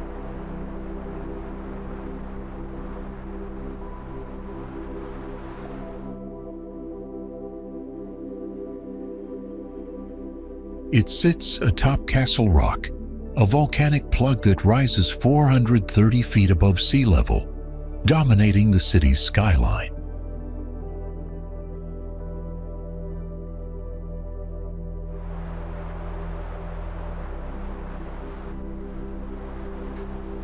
From its origins as an Iron Age hill fort to its current status as Scotland's most visited paid tourist attraction, Edinburgh Castle has been at the heart of Scottish history, serving variously as a royal residence, military stronghold, and national icon.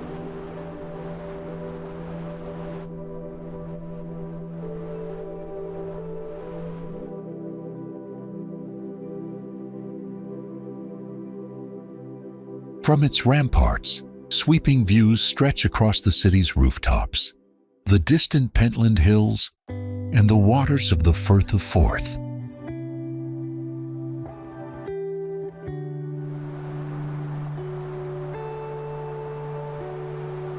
The castle's rugged stone walls, weathered by centuries of wind and rain, glow with a golden hue at dusk and under spotlights at night.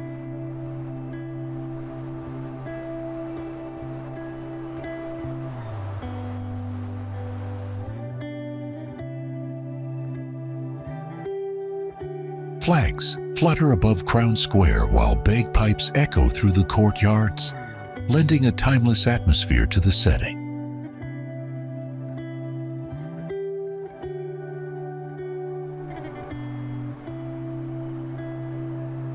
Visitors cross the drawbridge under a portcullis once lowered in war, entering a compound where every stone seems to carry memory.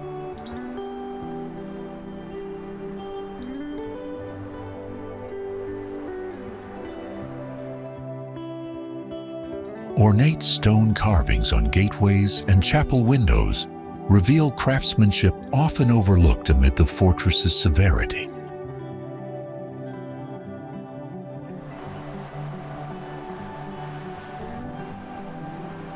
Beneath its arches, worn flagstones bear the footsteps of monarchs, soldiers, prisoners, and pilgrims across the ages.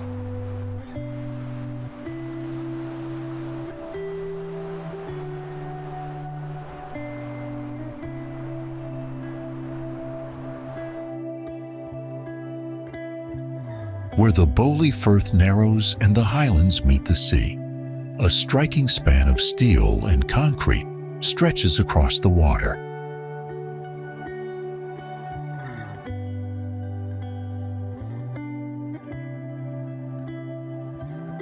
It links communities on either side of the Firth, carrying with it both the ambition of modern engineering and the daily rhythms of Highland life.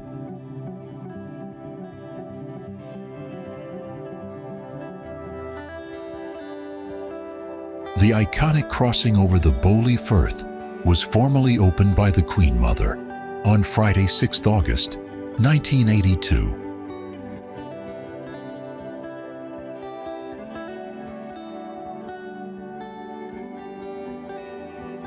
Measuring about 3,465 feet in length, the link between Inverness and the Black Isle took around 4 years to build, at a cost of around £25 million, equivalent to over £100 million today.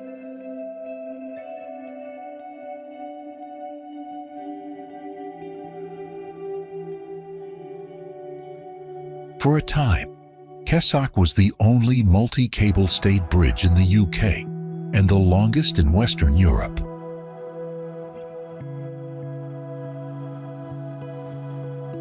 Ingeniously, it was constructed with seismic buffers to withstand movement along the Great Glen Fault, a pioneering feature at the time.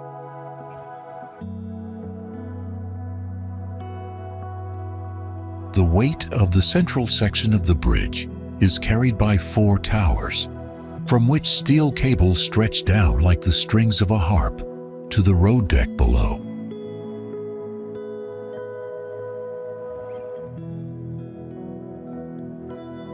It stands as a landmark structure with its 4 towers dominating the skyline, especially striking when illuminated at night.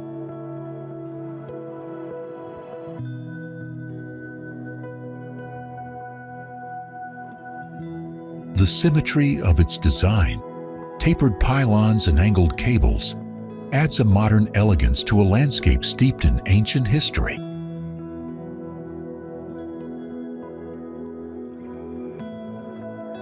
Archived photographs of its construction celebrate it as a beloved Highland landmark.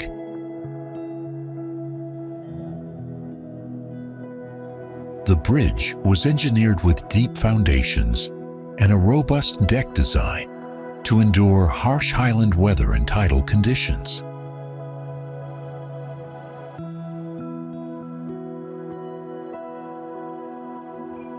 From a distance, its sweeping silhouette rises gracefully between land and sky, appearing almost weightless against the Highland hills.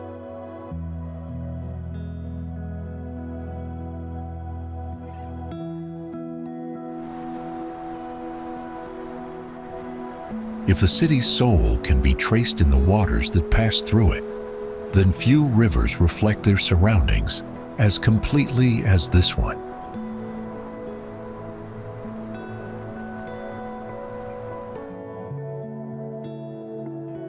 Fed by a deep legendary loch and flowing briskly through stone bridges and wooded islands, it carries with it centuries of story and change.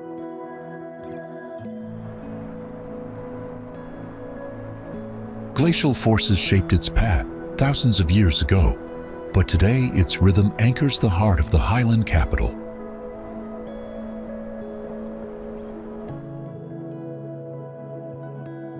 From silent herons to passing walkers, all are drawn to its clarity and motion.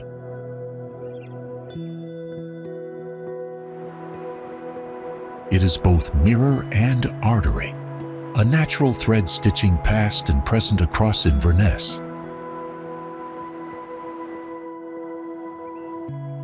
Even in the city's busiest hours, its banks offer pockets of quiet and space for reflection. The River Ness formed around 10,000 years ago, during the end of the last ice age.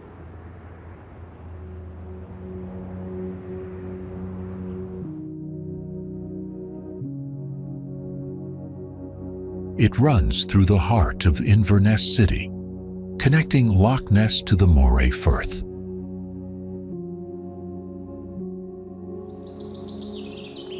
The Ness is one of the fastest flowing rivers in Scotland, although measuring only about 6 miles in length. The riverbanks form part of the Great Glenway, offering scenic paths that attract both locals and hikers.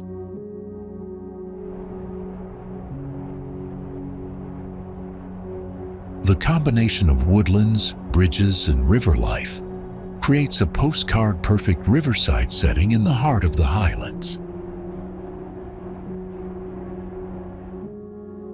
As the lifeblood of Inverness, the river supports community events and cultural gatherings along its shores. Its fast current, formed by both upstream flow and tidal influence from the Firth, hints at its dynamic character.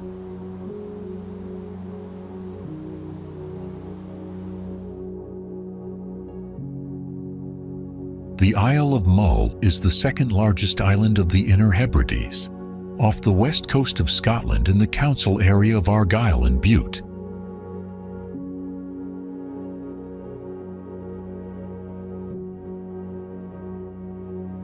Mull has a coastline of 300 miles. Its landscape is primarily moorland with a few peaks, and its climate is moderated by the Gulf Stream.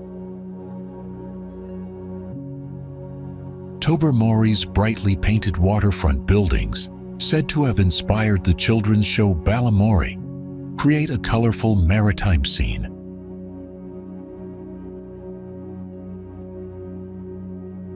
Tobermory's harbor curves gently like a painted crescent, where fishing boats sway against reflections of pink, teal, and ochre facades.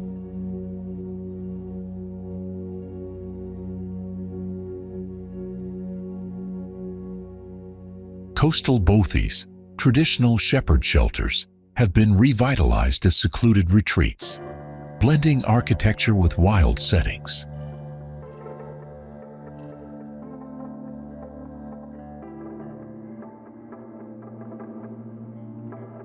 Ancient stone circles and medieval chapel ruins, such as at Aros and Loch By, connect visitors with centuries-old cultural landscapes.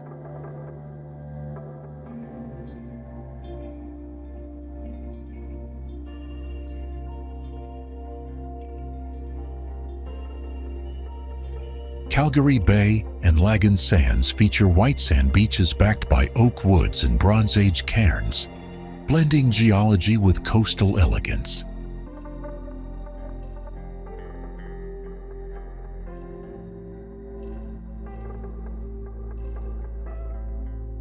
From rugged cliffs that plunge into turquoise waters to quiet glens carpeted with ferns, Mull's landscapes shift with every bend in the road.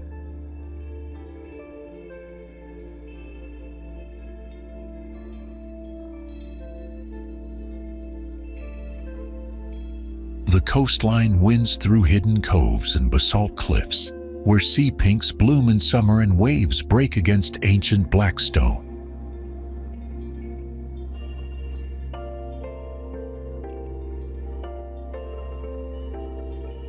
In the early morning, mists roll across moorland and loch, softening the outlines of hills and lending the island a dreamlike hush.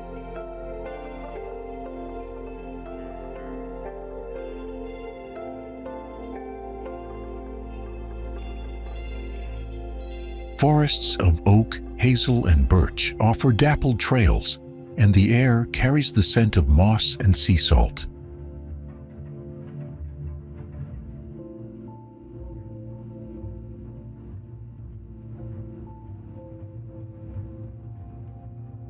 Wildlife thrives across the Isle of Mull, from sea cliffs and sheltered coves to moorlands and forest glades, creating a haven for creatures both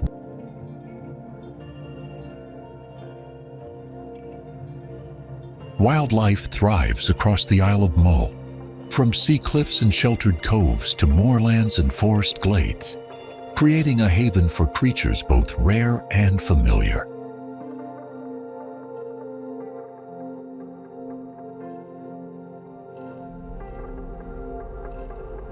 Rising where Edinburgh's old and new towns converge, a prominent ridge of volcanic rock has for centuries drawn both residents and visitors alike.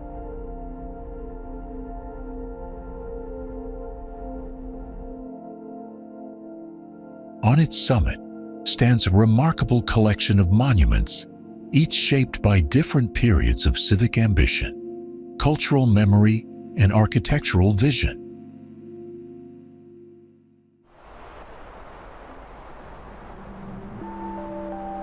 At the eastern end of the Edinburgh World Heritage Site, the small protrusion of volcanic rock known as Calton Hill sits at the point where the old and new towns of Edinburgh meet.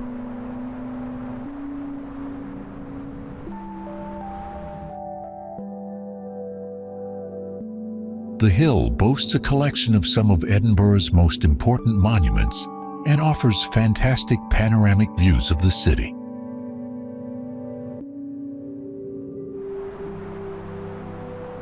Construction started in 1826, and due to the lack of funds, was left unfinished in 1829.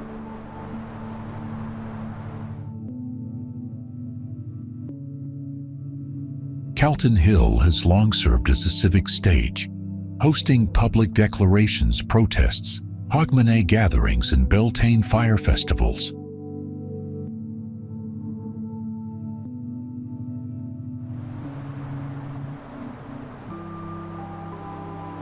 Marked as a UNESCO World Heritage Site, Calton Hill has some of the city's best views, and if you get up early, the best sunrises.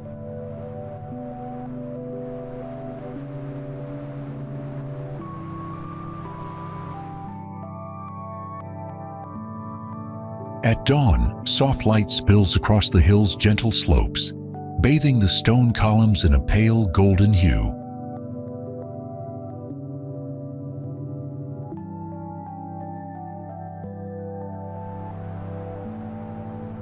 The hill's open summit allows uninterrupted views in every direction. Visitors linger on the hilltop lawns, where the wind carries fragments of music, laughter, and the low murmur of the city below.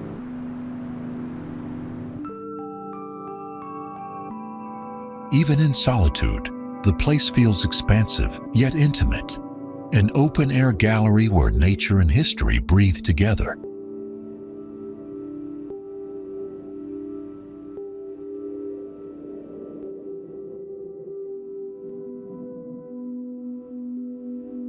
Perched on a headland beside Loch Ness, Urquhart Castle overlooks Scotland's most famous lake, its ruins offering dramatic views.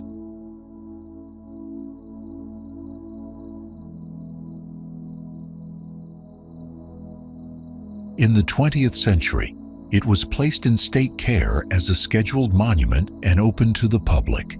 It is now one of the most visited castles in Scotland.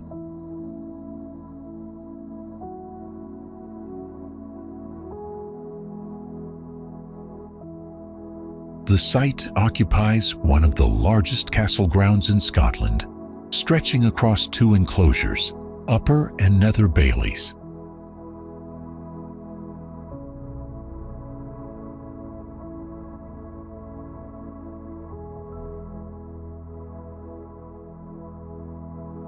Founded in the 13th century, Urquhart played a role in the Wars of Scottish independence in the 14th century.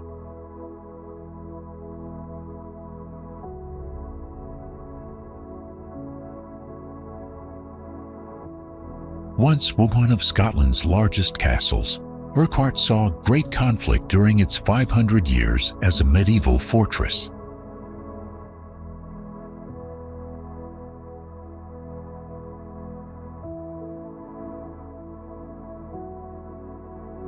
The iconic Grand Tower, 5 stories high, dominates the northern enclosure and is among the most recognizable parts of the ruins.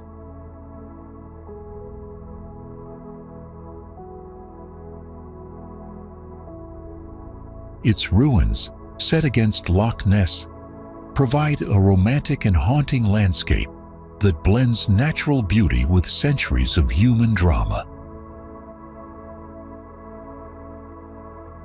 From the castle's crumbling ramparts, the waters of Loch Ness stretch endlessly into misty distance, shimmering with mystery and reflected sky.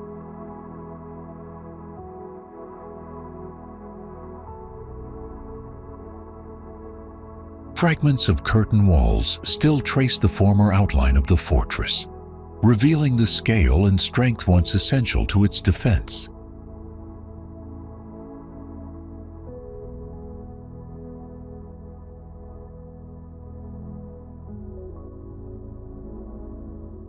Arrow slits carved into thick stone allow glimpses of the loch, once used by sentries scanning the waters for signs of threat.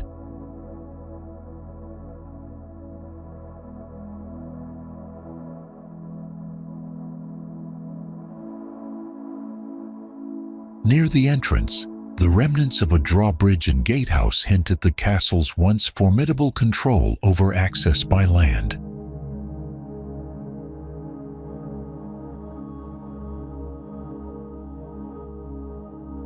Waves lap gently against the stone base of the ruins, their rhythm echoing stories long faded into Highland legend.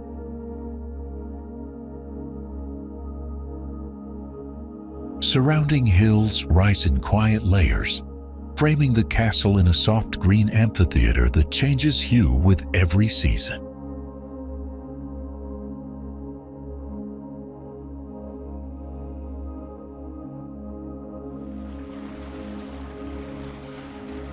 On the far northwestern edge of Scotland stretches a long chain of islands where the meeting of land and sea creates a setting that feels both remote and enduring.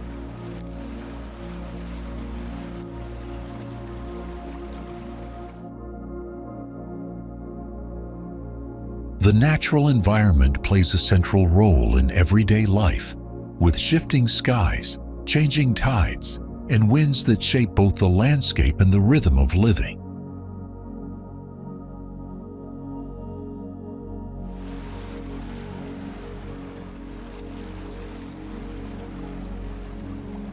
The isolation has shaped both people and place, preserving a culture distinct in voice and deeply tied to the landscape.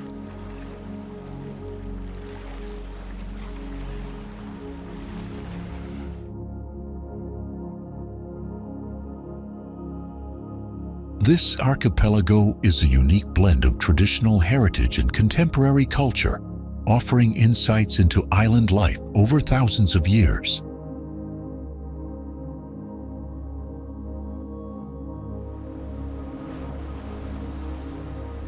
Spanning around 130 miles, the Outer Hebrides, one of Europe's last untouched natural habitats.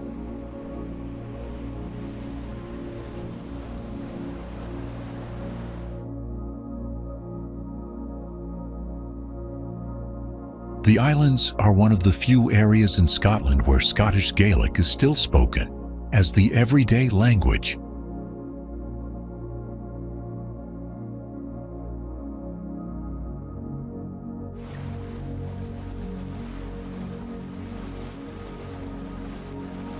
The islands feature Lewisian gneiss, among the oldest surviving rock formations, forming rugged hills and coastal knolls.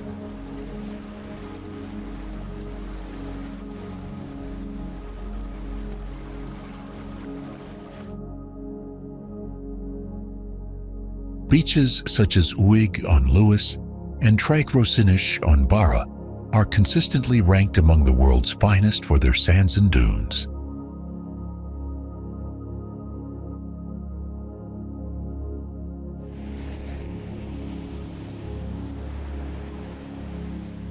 The air often carries the scent of salt, peat smoke, and wind-blown seaweed, a fragrance that roots memory to place.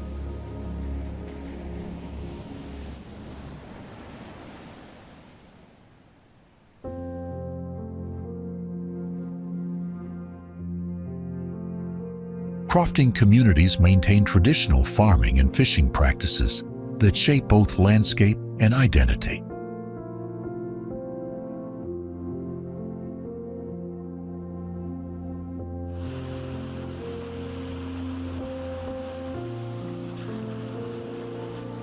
The sea here shifts from deep indigo to turquoise within a single glance, contrasting dramatically with pale shell sands.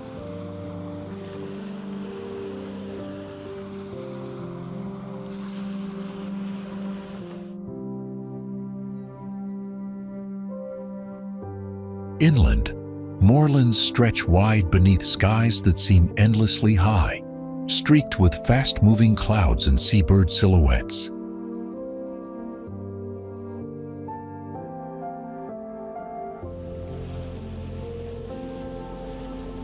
The Outer Hebrides remain blessedly free of noise pollution, where even a gull's call or the bleat of a sheep feels magnified by the open air.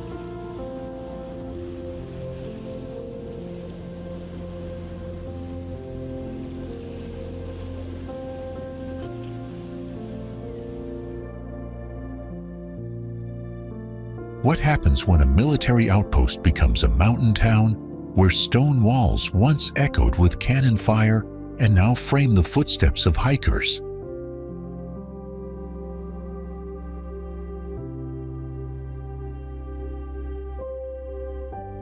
Where the clash of clans has faded into the clang of climbing gear and the quiet hum of distillery stills.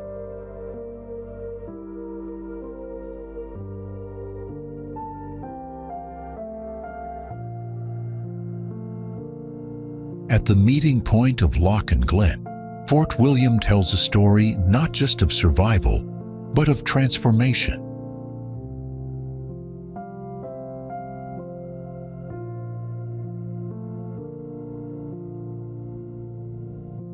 Today, though the fort is long gone, Fort William has retained its status as a strategic location, and it's the second largest settlement in the Highlands.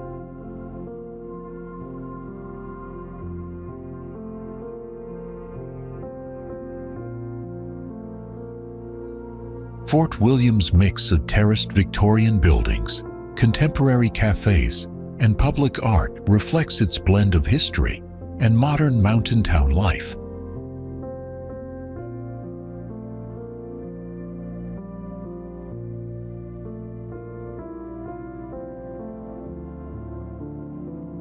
The shore promenade offers sweeping views across Loch Linhay toward the sea, integrating town planning with natural scenery.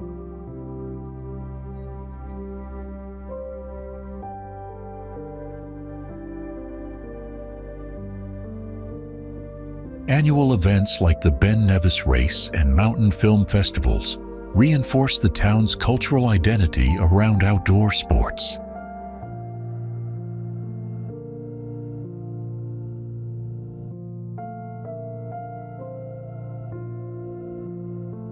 Eco-sensitive developments downtown include boardwalks and green spaces, preserving sightlines of the surrounding peaks.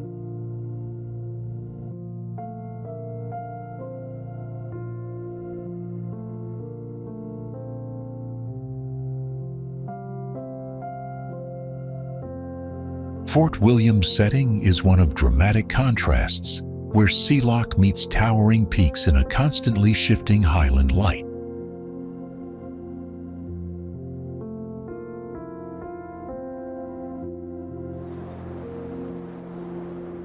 Nowhere does concrete curve with such quiet elegance through wild Highland Glen as it does at Glenfinnan.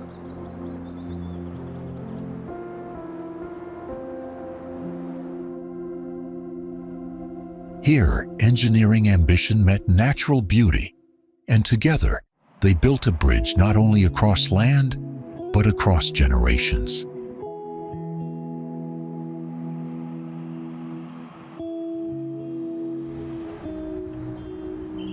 The Glenfinnan Viaduct is a renowned feat of Victorian engineering and the longest concrete railway bridge in Scotland.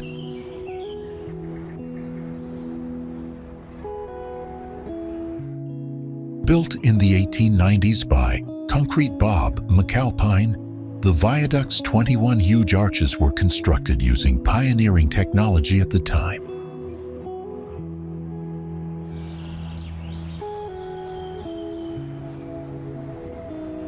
Its pale gray surface softens in the highland mist, blending almost seamlessly with the granite slopes and green bracken of Glenfinnan.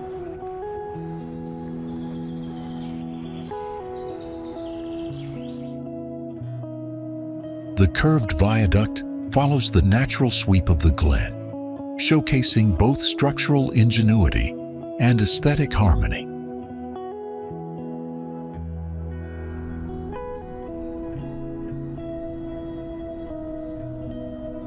Its graceful arches frame views of Loch Shiel and the Jacobite Monument, blending built structure with cultural landscape.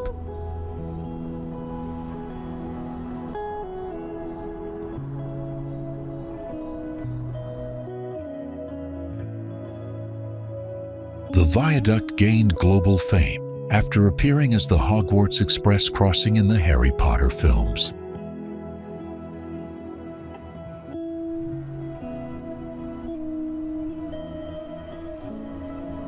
It remains Scotland's longest concrete railway bridge and carries the West Highland Line between Fort William and Mallaig.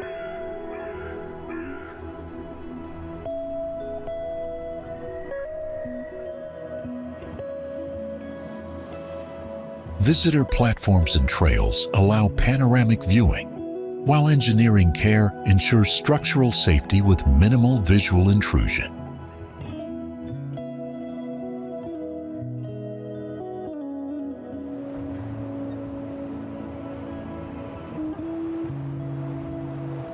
The viaduct appears annually on heritage steam journeys, blending modern tourism with historic railway experience.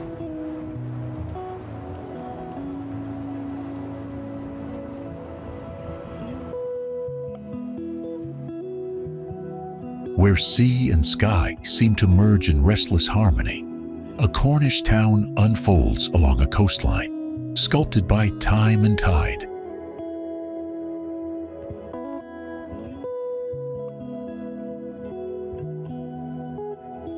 Its position along sweeping bays and rugged cliffs has given it both protection and drama, allowing nature's beauty to frame human settlement.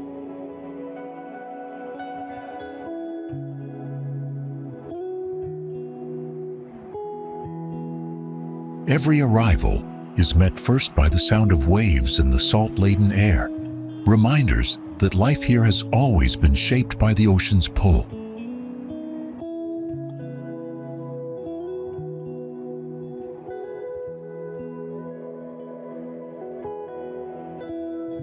It stands on cliffs overlooking sandy beaches and is sheltered from the Atlantic by Towan Head.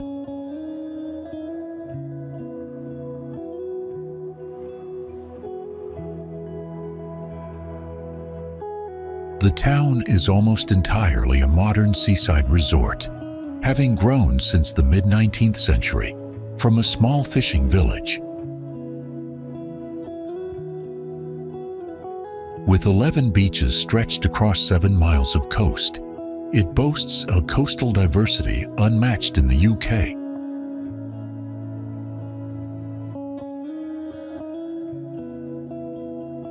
This seaside town was thrust into the limelight in the swinging 60s as it became the home of British surfing, and soon it was a teenage celebration hotspot.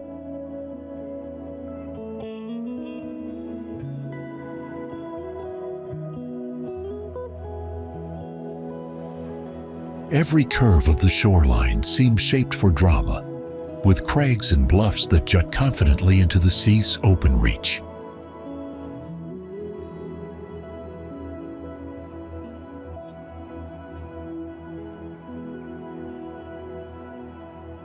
The air is rich with the scent of salt, warmed stone, and the faint sweetness of distant blossoms carried on wind.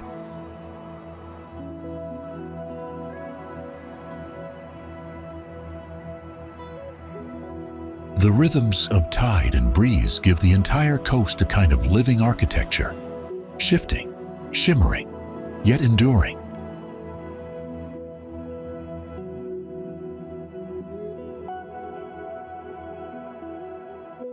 The town's buildings rise and fall with the terrain, their white facades and slate roofs catching glints of sun between sea mists.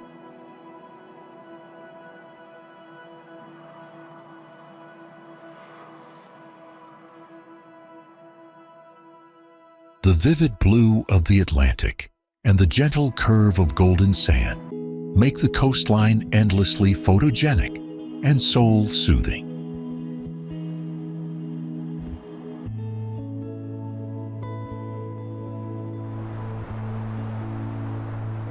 Along a rugged stretch of England's southern shore, the meeting of land and sea reveals a masterpiece of erosion.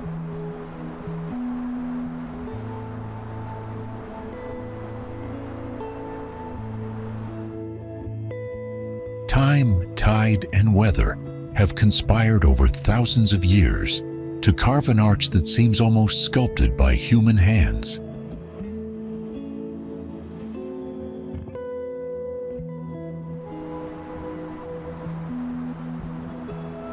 Its curve frames the horizon like a window into the vast Atlantic, uniting strength and fragility in one form.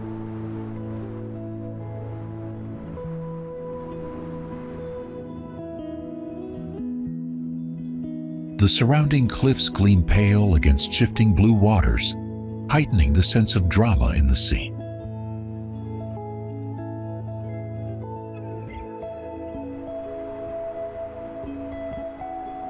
Durdle Door is probably the most famous stone arch anywhere in the world.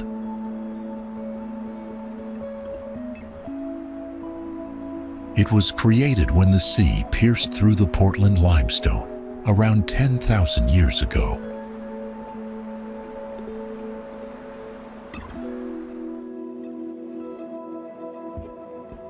Framed by chalk cliffs and crystalline waters, the arch remains a beloved symbol of the Jurassic Coast World Heritage Site, drawing photographers and travelers alike.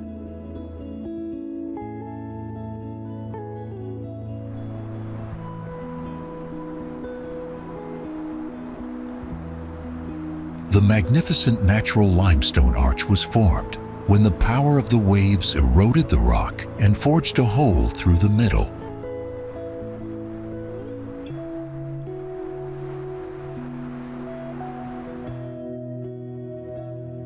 The name Durdle is derived from an Old English word thurl, which means to pierce, bore, or drill.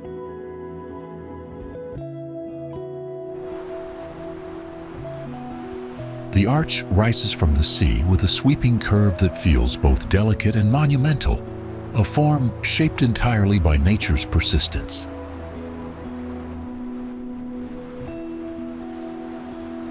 As the tide recedes, visitors glimpse rocky stacks beyond the arch, silent markers of shorelines now lost to time and erosion.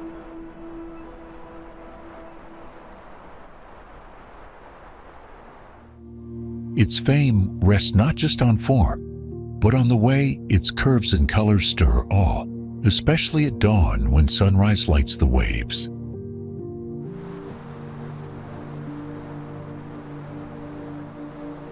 The contrast of ivory limestone against Atlantic blue makes it a natural muse, balancing raw power with timeless grace.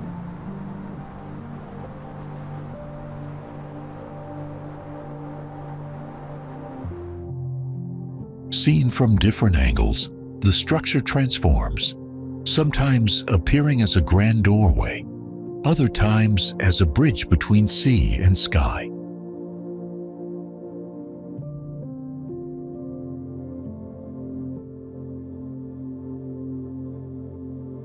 Rising in harmonious unity, Salisbury Cathedral's 404-foot spire remains England's tallest, crowning its elegant Early English Gothic.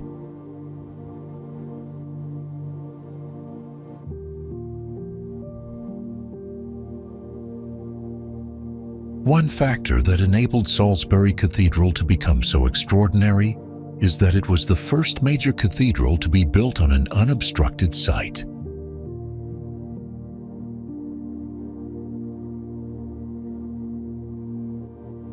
The architect and clerics were able to conceive a design and lay it out exactly as they wanted.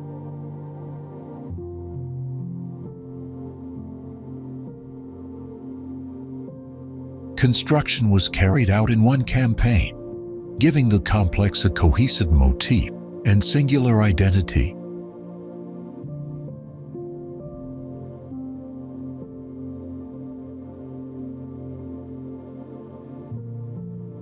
Its pale limestone facade appears almost weightless beneath the sky, yet every arch and pinnacle reveals masterful engineering.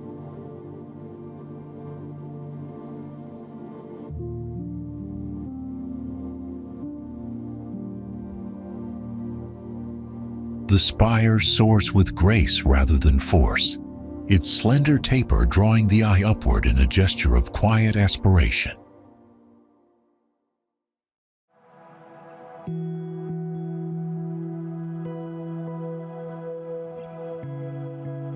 Slender columns rise in rhythmic procession, creating a sense of upward movement that echoes the spiritual intentions of the builders.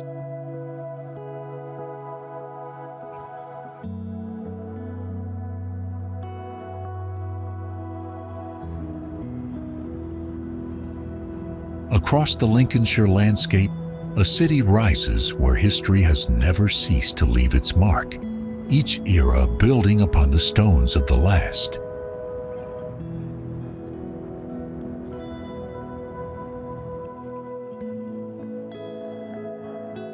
At its heart, faith and fortification stand side by side, reflecting both the spiritual ambition and political might that shaped its destiny.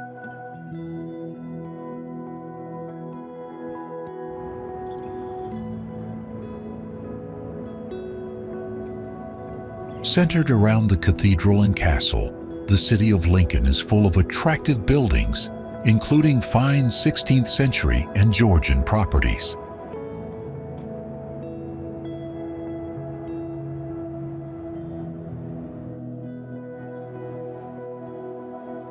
Lincoln was a Roman town rivaling London in importance, and many traces of this time in the city's history remain.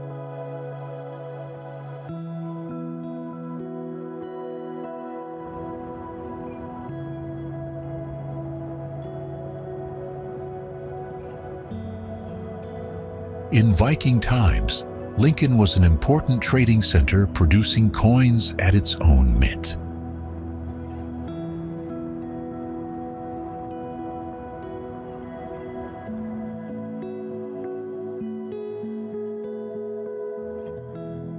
Stone by stone, the city unfolds as a layered manuscript of English history, each chapter etched into its enduring fabric.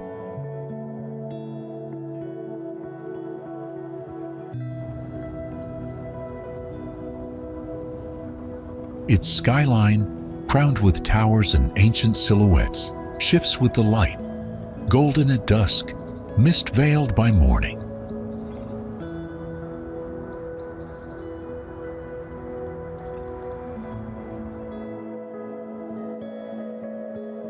Lincoln Cathedral, an English Gothic masterpiece, once claimed the title of the tallest building in the world, tapering dreams into stone and sky.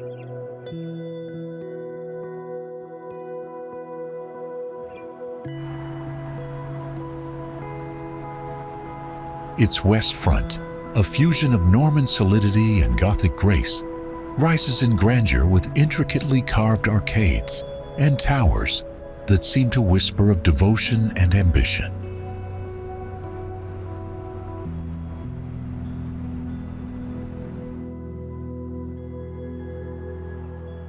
The central tower, crowned with a delicate lantern, pierces the sky with a sense of lifted prayer, visible for miles across the Lincolnshire plain.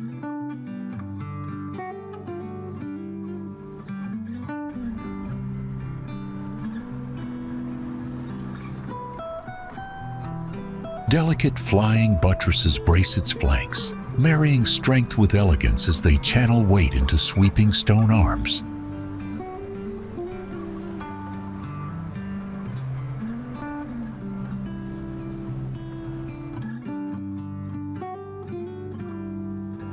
During festive seasons, Lincoln glows, castle projections shimmering lights, and sculpted ice trail through Dickensian streets.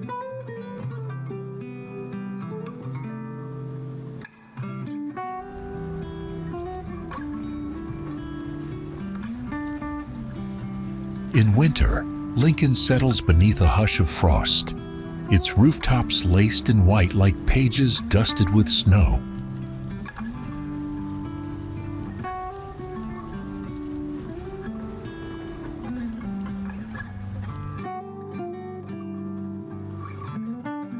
High above the Avon Gorge, where cliffs plunge toward the winding river, an elegant span of iron seems to defy gravity with quiet assurance.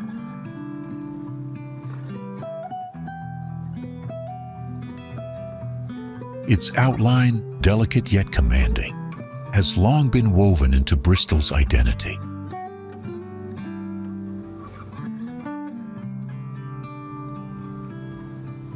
This is the Clifton Suspension Bridge, an enduring landmark that embodies engineering brilliance and poetic design in equal measure.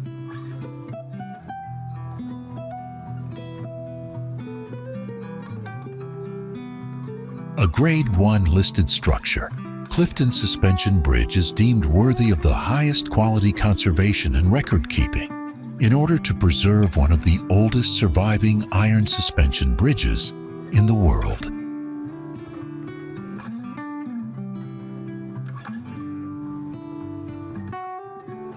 Traversing the Avon Gorge, Clifton Suspension Bridge has become a highly recognizable structure that is one of Bristol's top tourist attractions.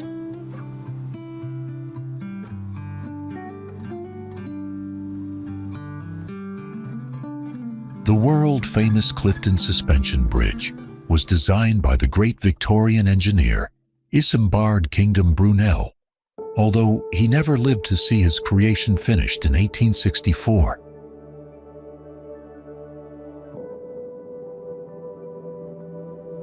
Work actually began in 1831, but the project was dogged with political and financial difficulties, and by 1843, with only the towers completed, the project was abandoned.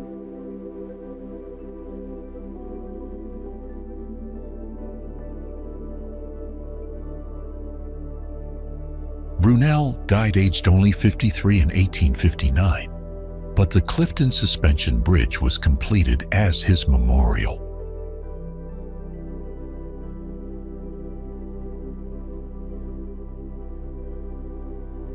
The Clifton Suspension Bridge's spectacular setting on the cliffs of the Avon Gorge has made it the defining symbol of Bristol, drawing thousands of visitors a year.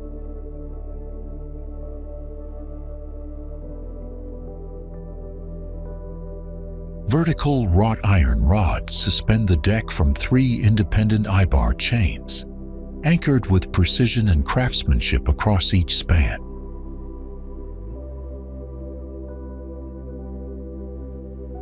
Slim vertical rods descend in perfect rhythm, forming a visual cadence that leads the eye from tower to tower.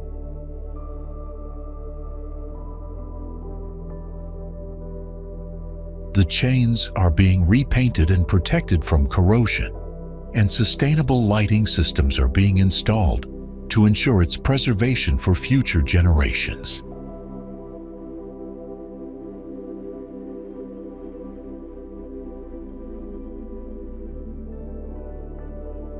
Its silhouette, suspended in equilibrium above the gorge, evokes both delicacy and strength, a thread of architecture drawn tight across sky and stone.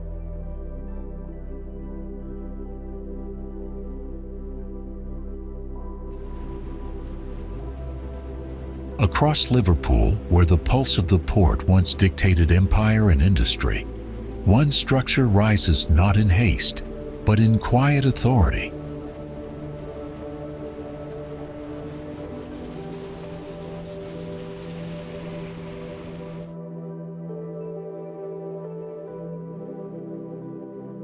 More than just a place of worship, Liverpool Cathedral has become a symbol of endurance, creativity, and community.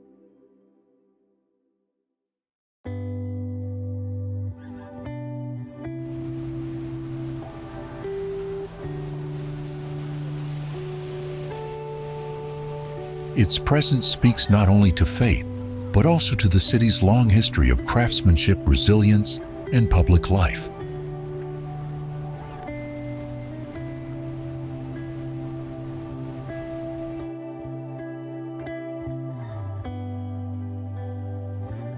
Before stepping inside, one already senses that this is a space shaped by both tradition and vision.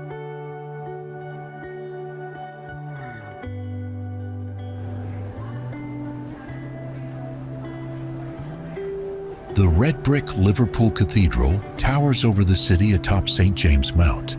The building is Britain's biggest cathedral and the world's fifth largest.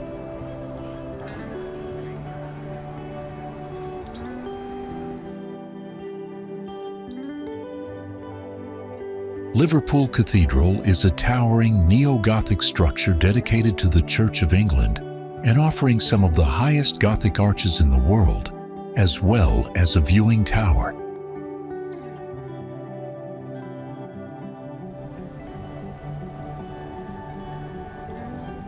The changeability of light through its soaring clerestory and stained glass windows, a mix of solemnity and color, imbues the stone with living intensity.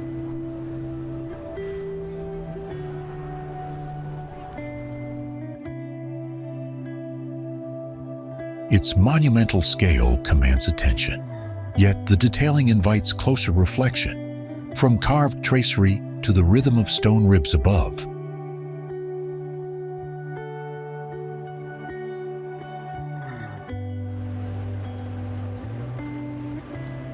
Brick, an unconventional material for cathedrals, gains nobility here, its deep reds shifting in tone with changing daylight and weather.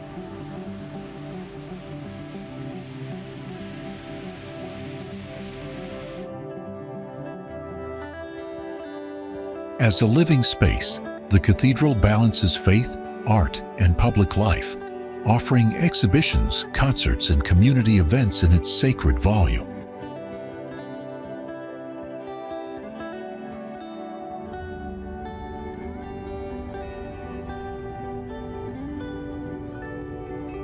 Visitors sense weight and wonder in the detail of portals, vaults, and vertical space that frame the soul as much as the gaze.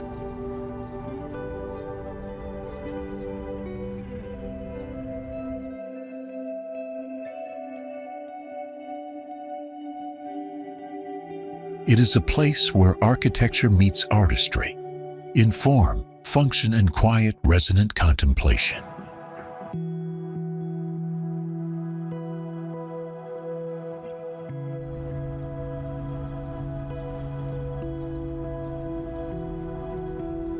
In form and function, Liverpool Cathedral embodies spiritual elevation, anchored in civic pride and creative depth.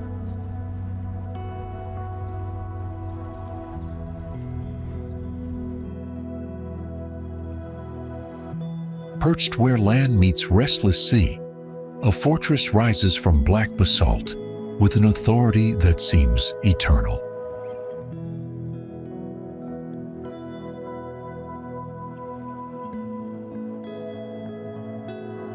Its profile, stern yet majestic, crowns the Northumbrian coast, commanding attention from miles across dunes and shore.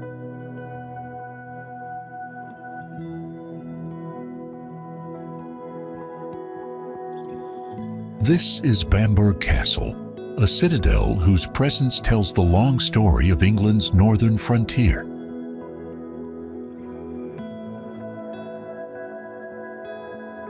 The imposing location of Bamburgh, on top of a high basalt crag, overlooking expansive sands and the wild North Sea, has made it one of the star attractions of many a book on castles.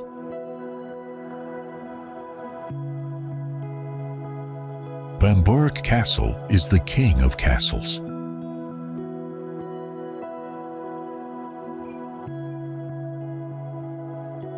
Believed to have been occupied for over 10,000 years, the castle has evolved from a wooden palisade to the formidable fortress it is today.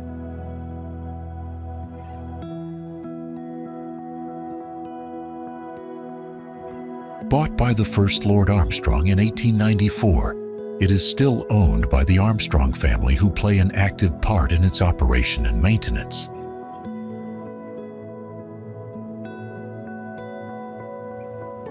Its thick sandstone walls, built from locally quarried stone, display warm shades of honey and ochre that change subtly with the shifting northern light.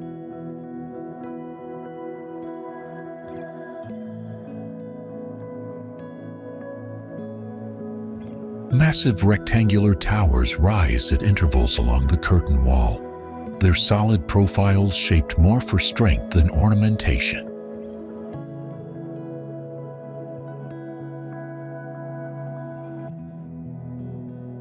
With its origins in the Anglo-Saxon period, Bamberg has dominated its volcanic outcrop and the surrounding countryside for centuries.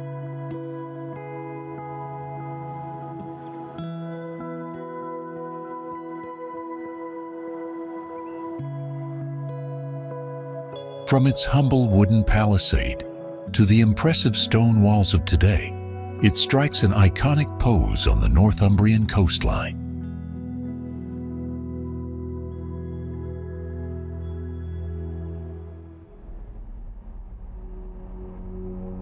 Across Liverpool, where the pulse of the port once dictated empire and industry, one structure rises not in haste, but in quiet authority.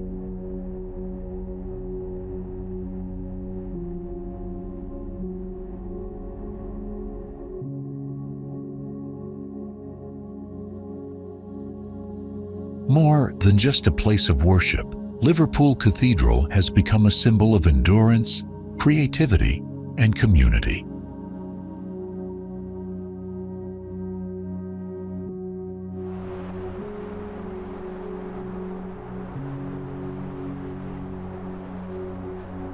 Its presence speaks not only to faith, but also to the city's long history of craftsmanship, resilience, and public life.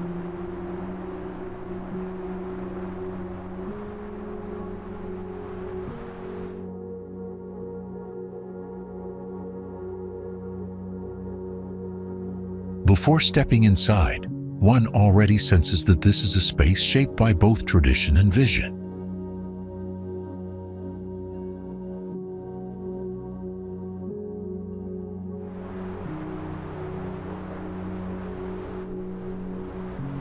The red brick Liverpool Cathedral towers over the city atop St. James Mount.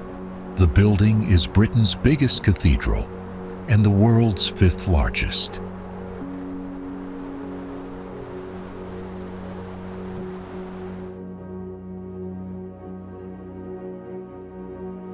Liverpool Cathedral is a towering neo-Gothic structure dedicated to the Church of England and offering some of the highest Gothic arches in the world, as well as a viewing tower. The changeability of light through its soaring clerestory and stained glass windows, a mix of solemnity and color, imbues the stone with living intensity.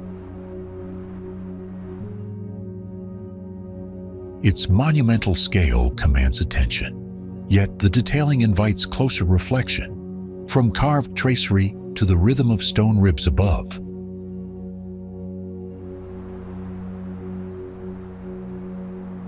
Brick, an unconventional material for cathedrals, gains nobility here, its deep reds shifting in tone with changing daylight and weather.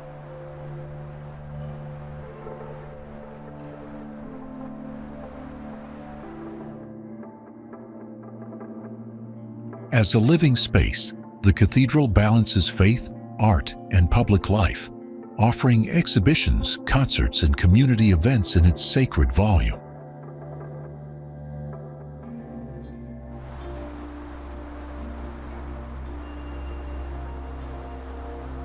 Visitors sense weight and wonder in the detail of portals, vaults, and vertical space that frame the soul as much as the gaze.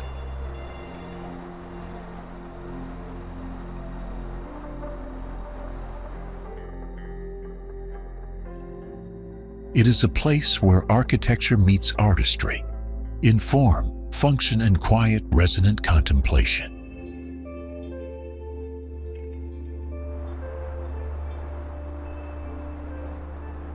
In form and function, Liverpool Cathedral embodies spiritual elevation, anchored in civic pride and creative depth.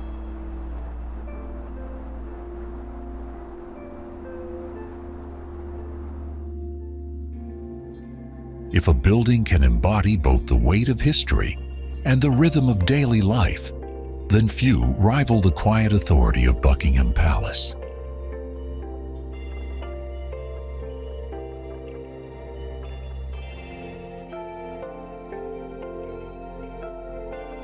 Set amid the ceremonial heart of London, it speaks not only through architecture, but through the enduring traditions it sustains.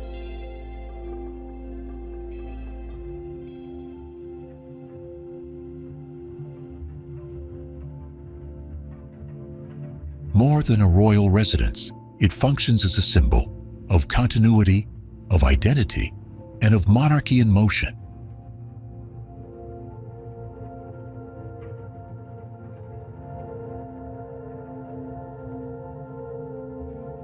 Its facade, known around the world, masks a place where diplomacy, duty, and heritage are folded into every corridor.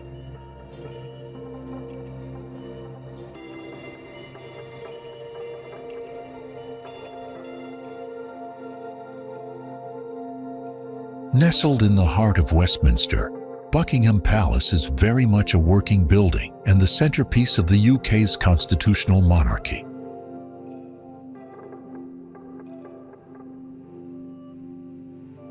The exterior exudes classical restraint, with Portland stone gleaming softly under shifting London skies.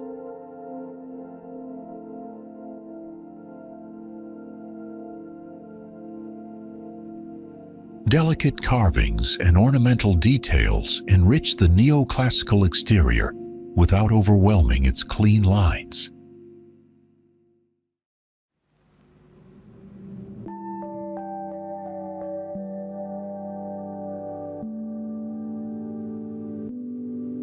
The palace is where public spectacle meets private ritual, where the changing of the guard unfolds with pageantry and pride.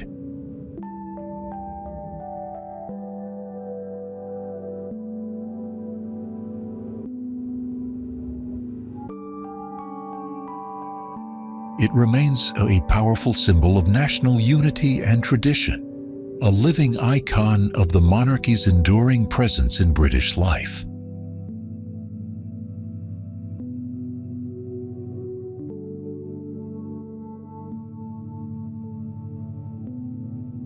The Queen Victoria Memorial stands as a towering tribute of white marble and bronze, anchoring the mall with solemn grandeur.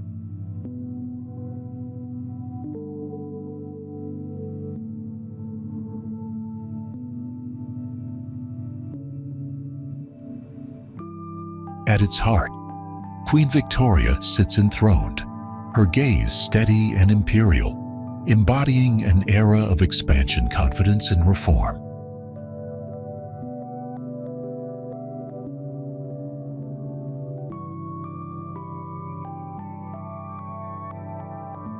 Surrounding her are allegorical figures representing truth, justice, and motherhood, ideals that shape the moral identity of her reign.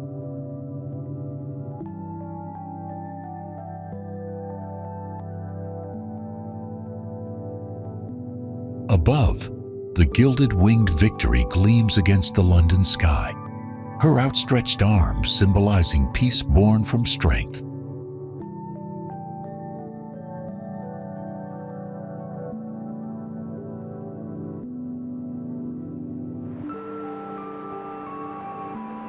High above the restless waters of the English Channel, a solitary tower of stone was raised to guard sailors from the perils of the chalk coast.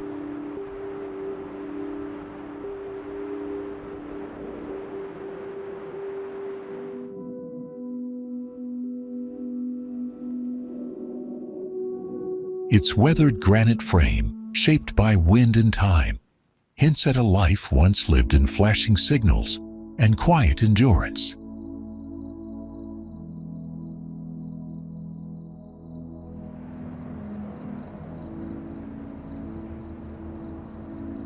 Not far from the edge of Beachy Head, it emerges not merely as a structure but as a symbol of warning, solitude, and survival.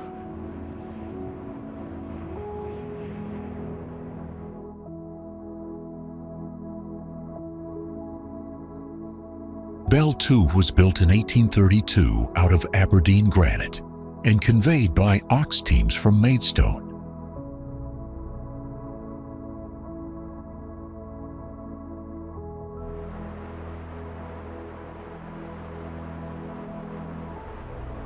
The Bell 2 lighthouse came into operation on the 11th October 1834 and was manned around the clock by 2 lighthouse keepers.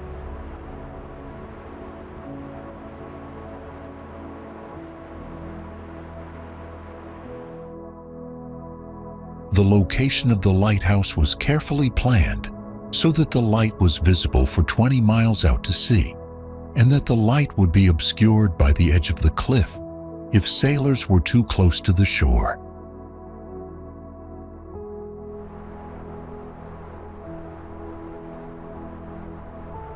Over the years, erosion of the cliff reduced the effectiveness of the lighthouse, and Trinity House were worried about its close proximity to the cliff to be a danger to its own keepers.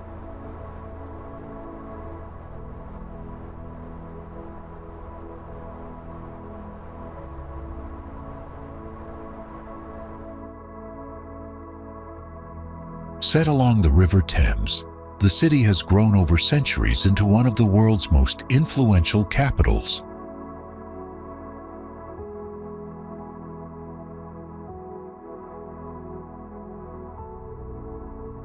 Its story is shaped by trade, migration, and innovation, leaving behind layers of history visible in its streets and buildings.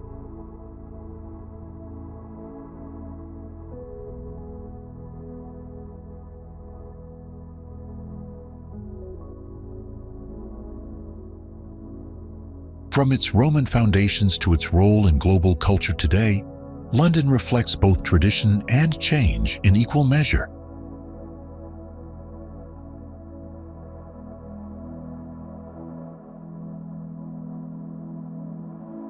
London is a city with a long, dynamic history.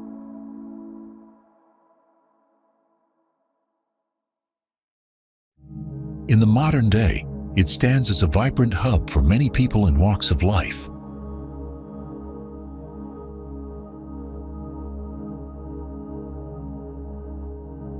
As its size and population have grown, it has developed such distinctive quirks as the Cockney accent and rhyming slang that are famous across the world.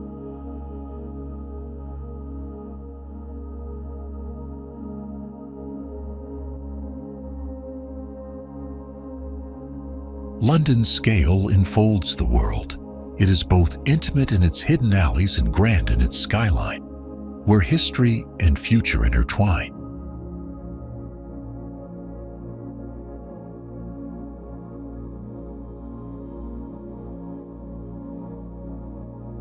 Its architecture blends eras with striking ease. Victorian brick, brutalist concrete, and glass towers stand side by side.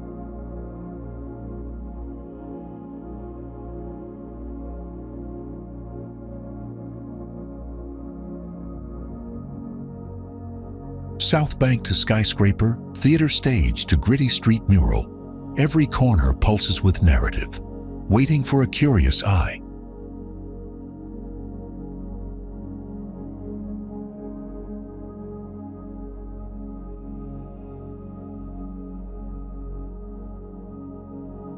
It is a city of constant renewal, where a Roman wall can shadow a startup office, and poetry might bloom beside graffiti.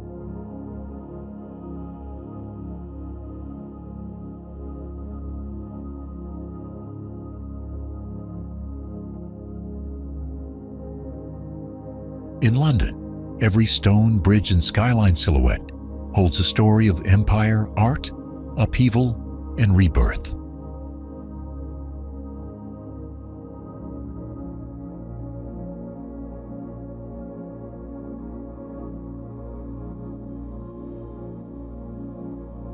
The capital draws you into its rhythm, stirring curiosity, inviting discovery across centuries of human endeavor.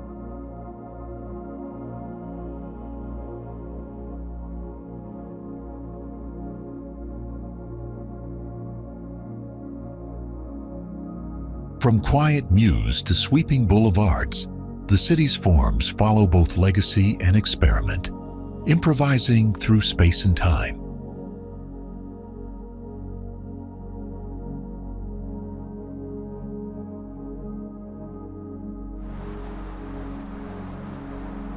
Rising above the Palace of Westminster, the Great Clock Tower has long been one of Britain's defining symbols.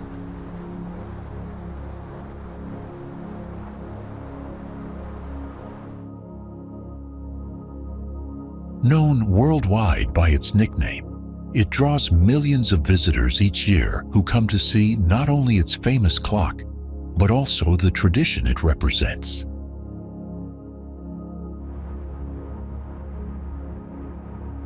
Big Ben is probably the world's most famous clock.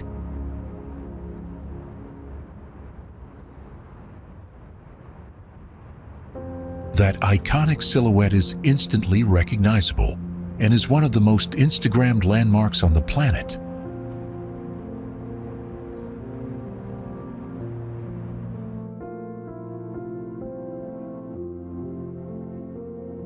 Though popularly known by its nickname, Big Ben refers strictly to the Great Bell, an emblem of time, governance, and tradition.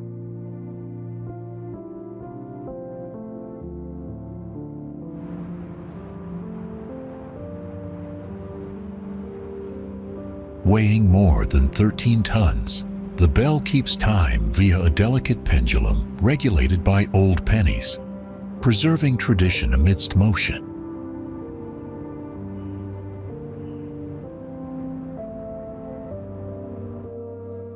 The tower's vertical lines rise with deliberate elegance, its ornate Gothic revival detailing carved in warm Anston limestone and Cornish granite catching light and shadow throughout the day.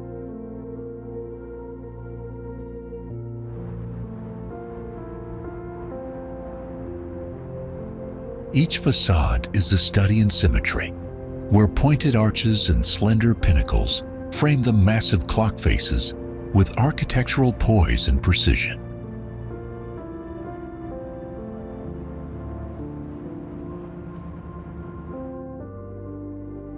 Though weighty in form, the tower achieves visual grace through repetition, rhythm, and the delicacy of its Gothic profile against open sky.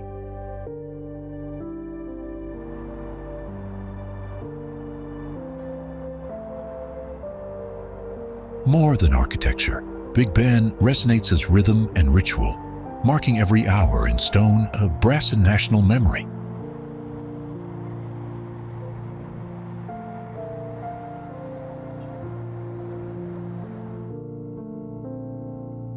In its toll, we hear the persistence of democracy, of routine, and of the shared pulse of many lives.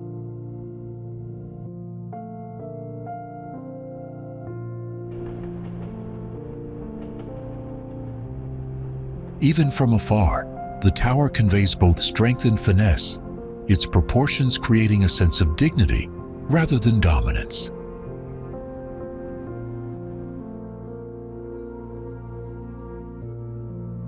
At night, Big Ben glows with a quiet majesty, its clock faces illuminated from within, casting a soft golden aura across the darkened river air.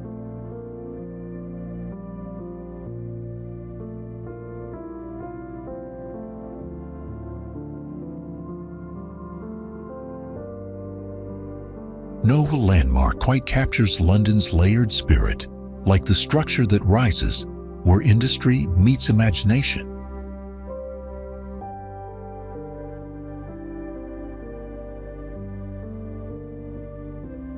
at the meeting point of river, history, and sky. Something grand yet graceful stretches across the Thames, not just as a passage, but as a statement of identity.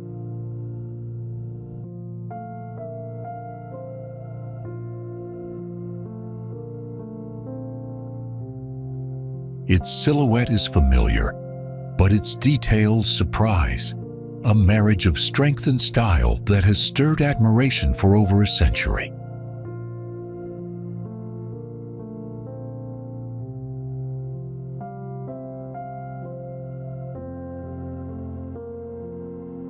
Tower Bridge, London, the world's most recognizable suspension bridge, is one of those tourist spots that you just can't miss in London.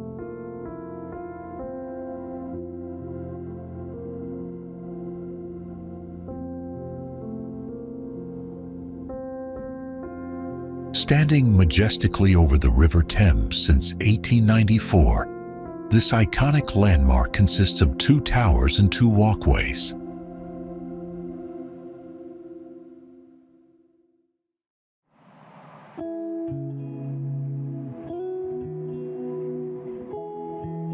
There are 33 bridges across the River Thames, yet Tower Bridge, London happens to be the most iconic one.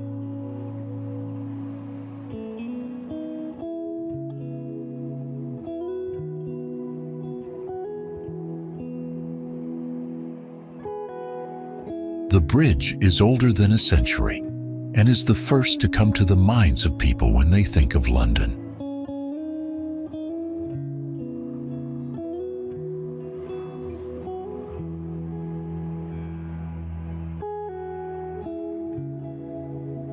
It is also the only bascule bridge in all of London and one of the first movable bridges powered by a hydraulic mechanism.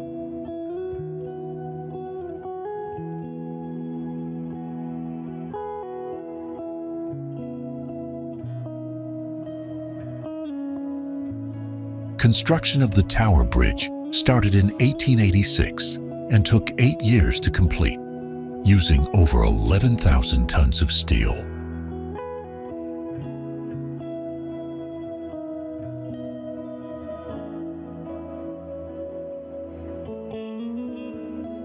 The bridge may appear to be a stone castle-like structure, but its neo-Gothic style design was chosen so that it complemented the White Tower.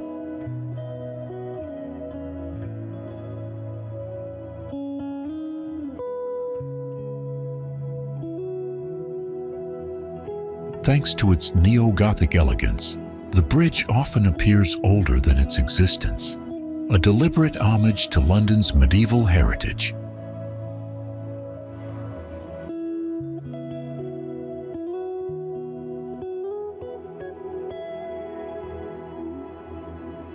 As sunset turns the Thames to molten gold, Tower Bridge glows in silhouette, timeless, steadfast, and still thrilling to behold.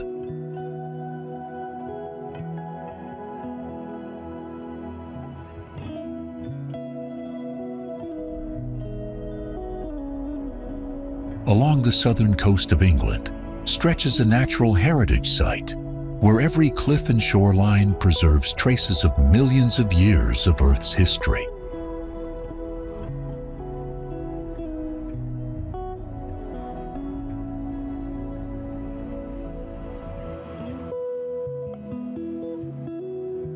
Where land meets sea in raw elegance, nature sometimes leaves behind an open archive of deep time.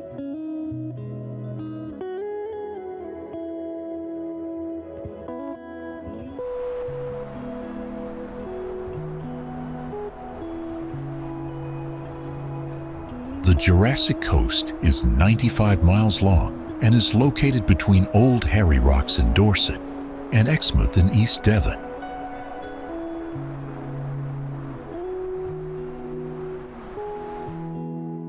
Sunset bathes sandstone and chalk alike in molten hues, while cliffs, bays, and arches rise in patterns sculpted by millions of years of erosion.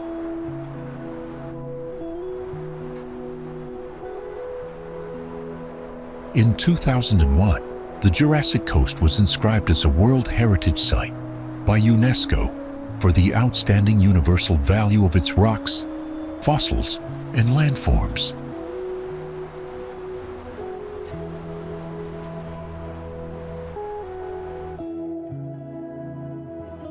Old hairy rocks punctuate the coastline with stark chalk stacks, their white forms striking against sea and sky in solitary beauty.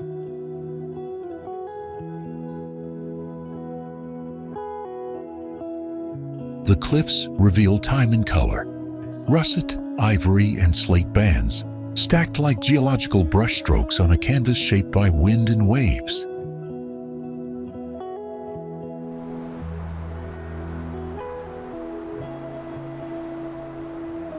Wave-cut platforms stretch into the sea like ancient altars, their surfaces marked by salt, fossil, and silence.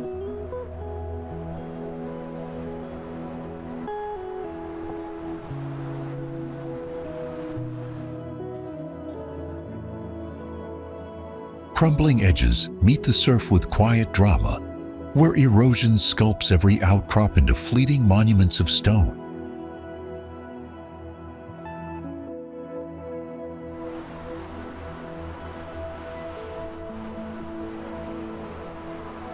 Sheer faces and jagged ledges form natural fortresses, shaped not for defense, but by the steady force of eons.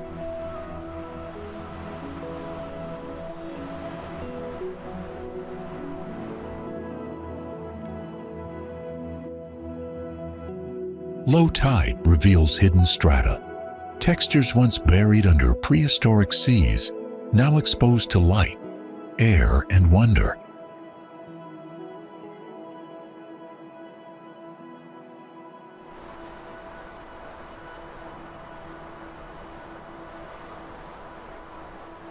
The contrast of rugged escarpments and smooth pebble shores creates a visual rhythm that feels both raw and refined.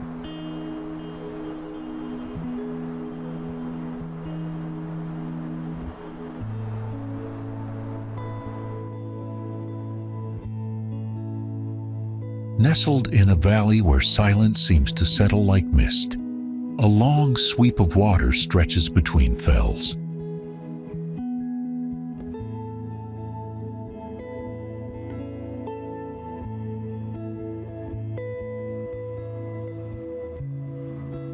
Its surface catches every change in the sky, turning from glassy silver to deep blue as clouds wander past.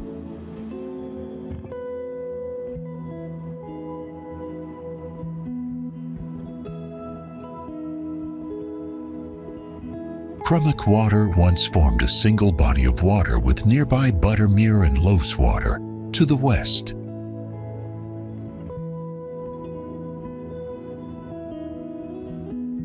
Crummock Water is the largest of the three lakes, and while not as sleepy as Little Loch Water, it avoids many of the heavy crowds that flock to beautiful Buttermere.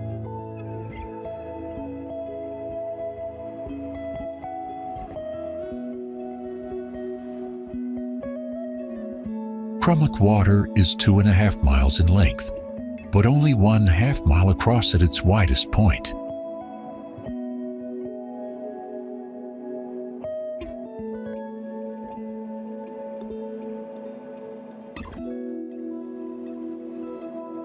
In morning light, the water glows with a pale translucence, revealing smooth stones and drifting strands of green beneath its surface.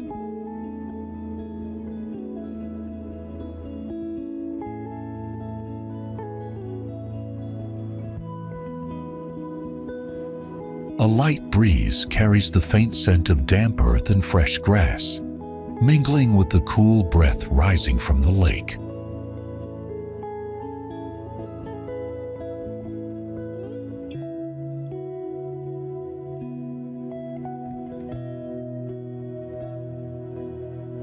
Steep slopes rise directly from the shoreline in places, their rugged contours mirrored in wavering reflection.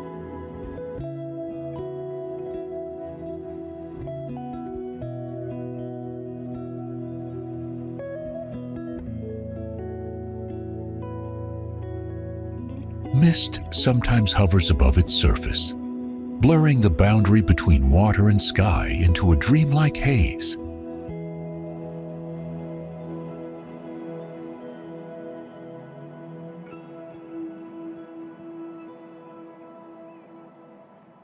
In autumn, the surrounding bracken and trees burn with gold and rust, their colors doubling in the calm shallows.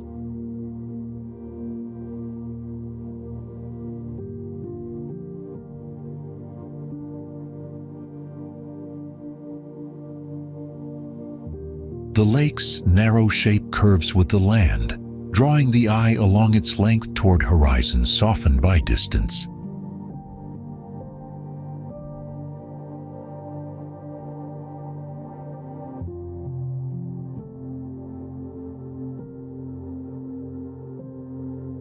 Less crowded than its neighbors, Crummock offers peaceful shores where you can picnic, paddle, or simply breathe in solitude.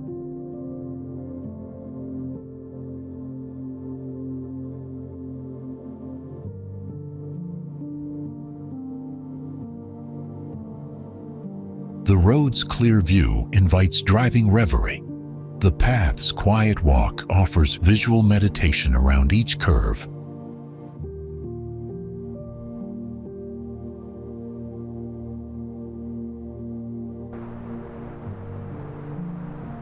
Imagine a place where poetry rises not from the page, but from the land itself, where each hill, wood tree, and ripple seems composed in verse.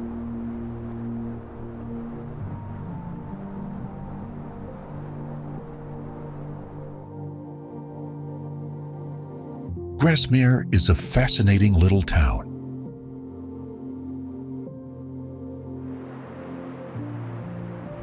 The hills and woodlands have unveiled evidence of human existence dating as far back as the Neolithic period.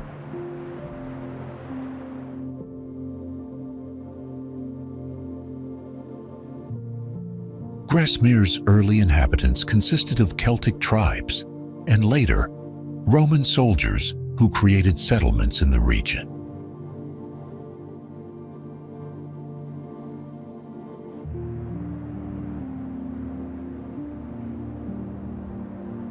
Its gentle contours and still waters speak to a slower rhythm, one that stirred the hearts of the Romantics and still lingers today.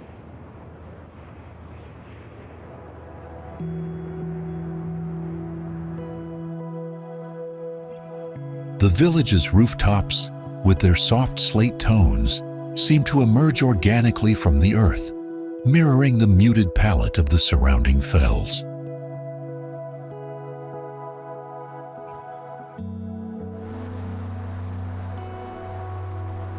Cottages lean gently toward narrow lanes, their whitewashed exteriors catching light in a way that softens even the grayest sky.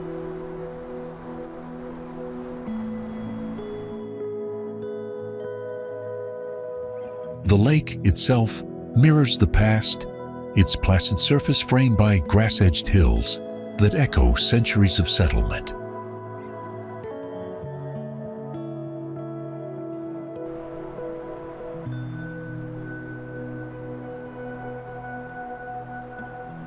The name Grasmere itself is of Norse origin, derived from the Norse meaning grass lake.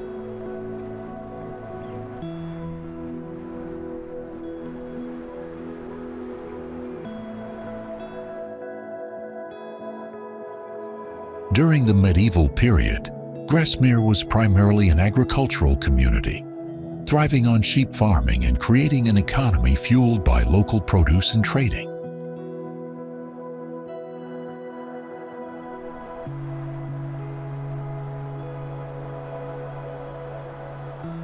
Tourism slowly grew from this era on, as people flocked to Grasmere to admire the natural beauty and wilderness of the area.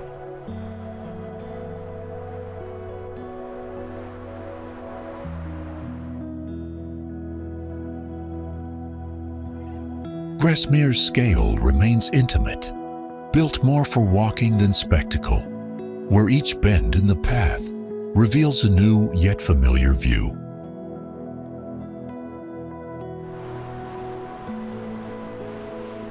The hills form a gentle amphitheater around the lake, embracing it in a way that feels protective and eternal.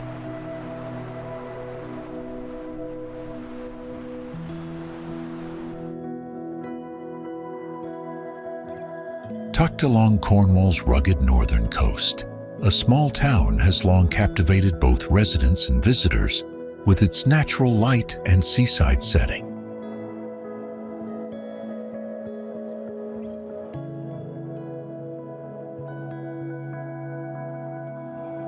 What began as a working harbor gradually transformed into a magnet for painters, sculptors, and dreamers drawn by its unique atmosphere.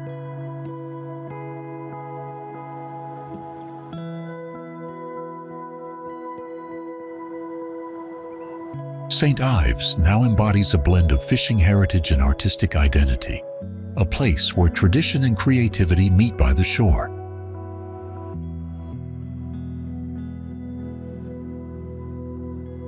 St. Ives in West Cornwall is surrounded by water on three sides.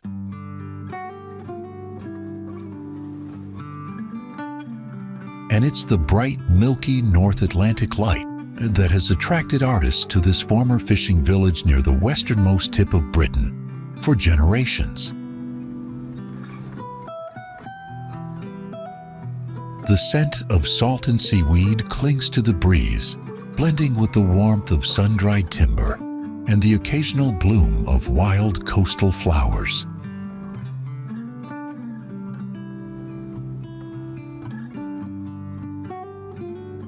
Beyond the town, the headlands unfurl in rugged curves, their cliffs softened by gorse and bracken, tumbling toward a ceaseless, wind-chased horizon.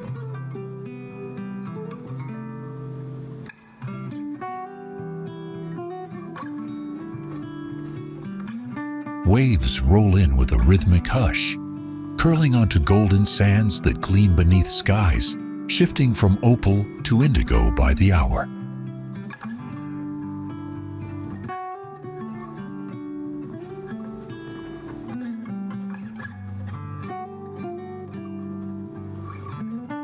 Fishing boats bob gently in the harbor, their chipped paint and tangled nets telling quiet stories of labor and legacy.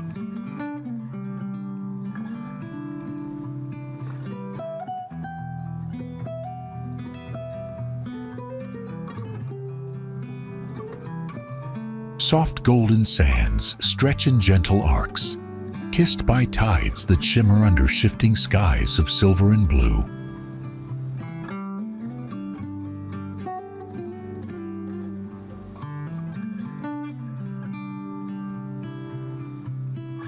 The coastline unfurls in rugged painterly curves, where cliffs of weathered granite rise abruptly from the sea, their edges softened by wind and time.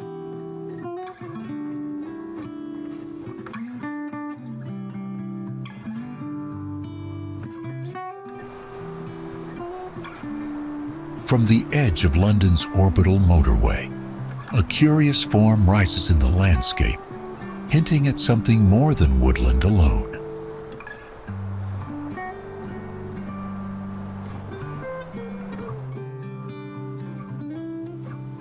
What at first appears as gentle undulations in the ground is, in fact, a carefully shaped artwork that draws its inspiration from nature itself.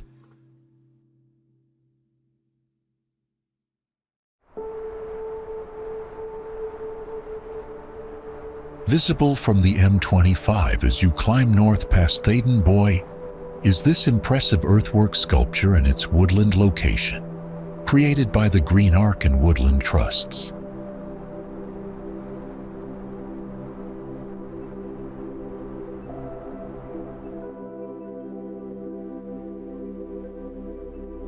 Its gentle contours echo the natural rhythm of the surrounding landscape, forming a sculptural presence that feels both ancient and newly born.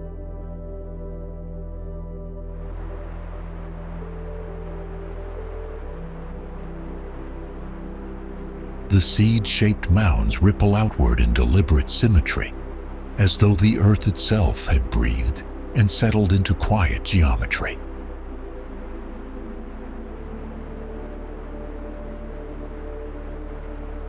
It was inspired by tree seeds and has been constructed entirely from soil from the site itself, shaped into concentric seed-shaped mounds.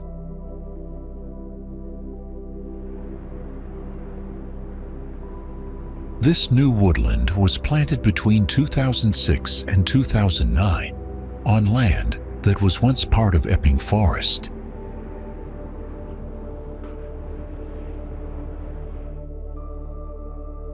As trees grow and later are coppiced in cycles, the earthwork will fade from view and re-emerge on renewal, an artistic gesture in temporality.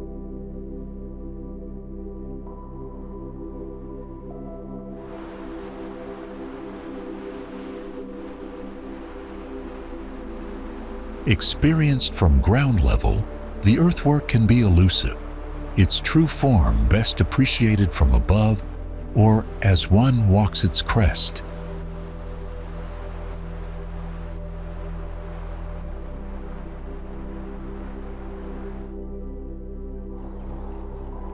Between London's restless hum and the Severn's broad tide lies a land where time seems to loiter in the lanes.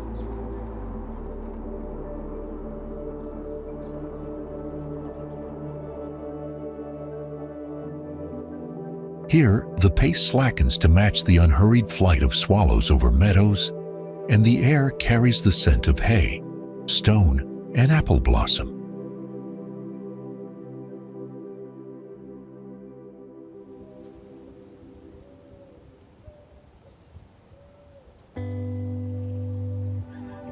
The Cotswolds is home to some of the most unspoiled, historic, and famous towns and villages in England.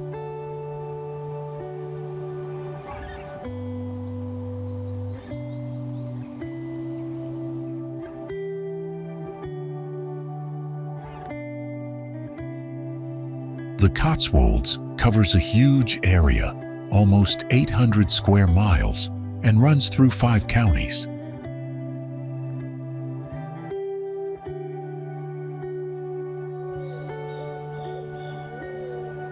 The honey-colored stone buildings provide a quintessential English charm found nowhere else in the world.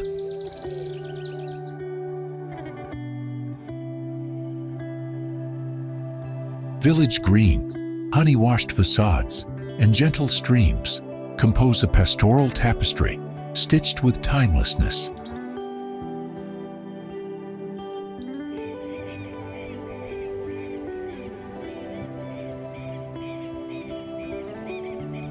Each stone wall, arched bridge, and ancient street freezes a moment of English idyll.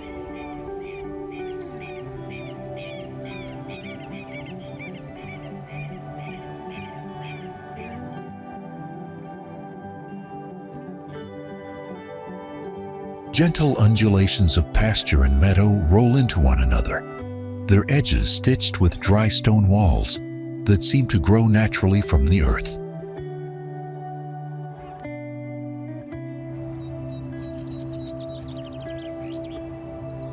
Here, every sunset turns cottages golden, reminding that quiet remains among structures made for leisure, not haste.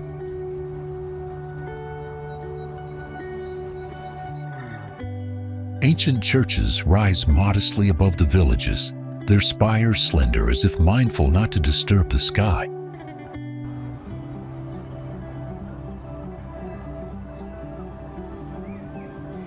The horizon often closes with a gentle fold of hill, creating a sense of shelter without confinement.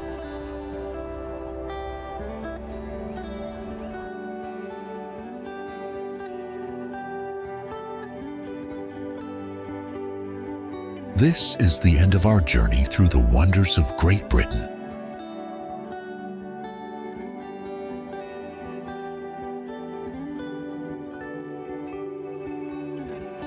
From ancient stone circles to modern skylines, Great Britain shows how history and progress can exist side by side.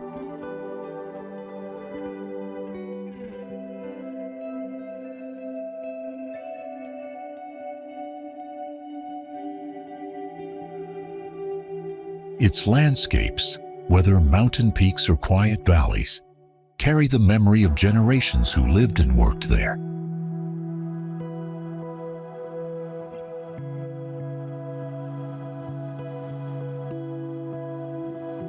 Every castle wall, cathedral tower, and cobbled street reflects centuries of stories still shaping the present.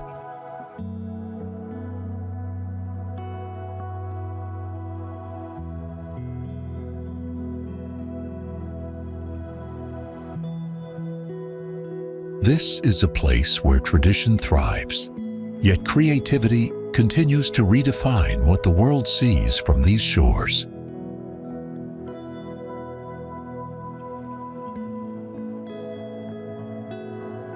Thank you for joining us on this journey through the wonders of Great Britain.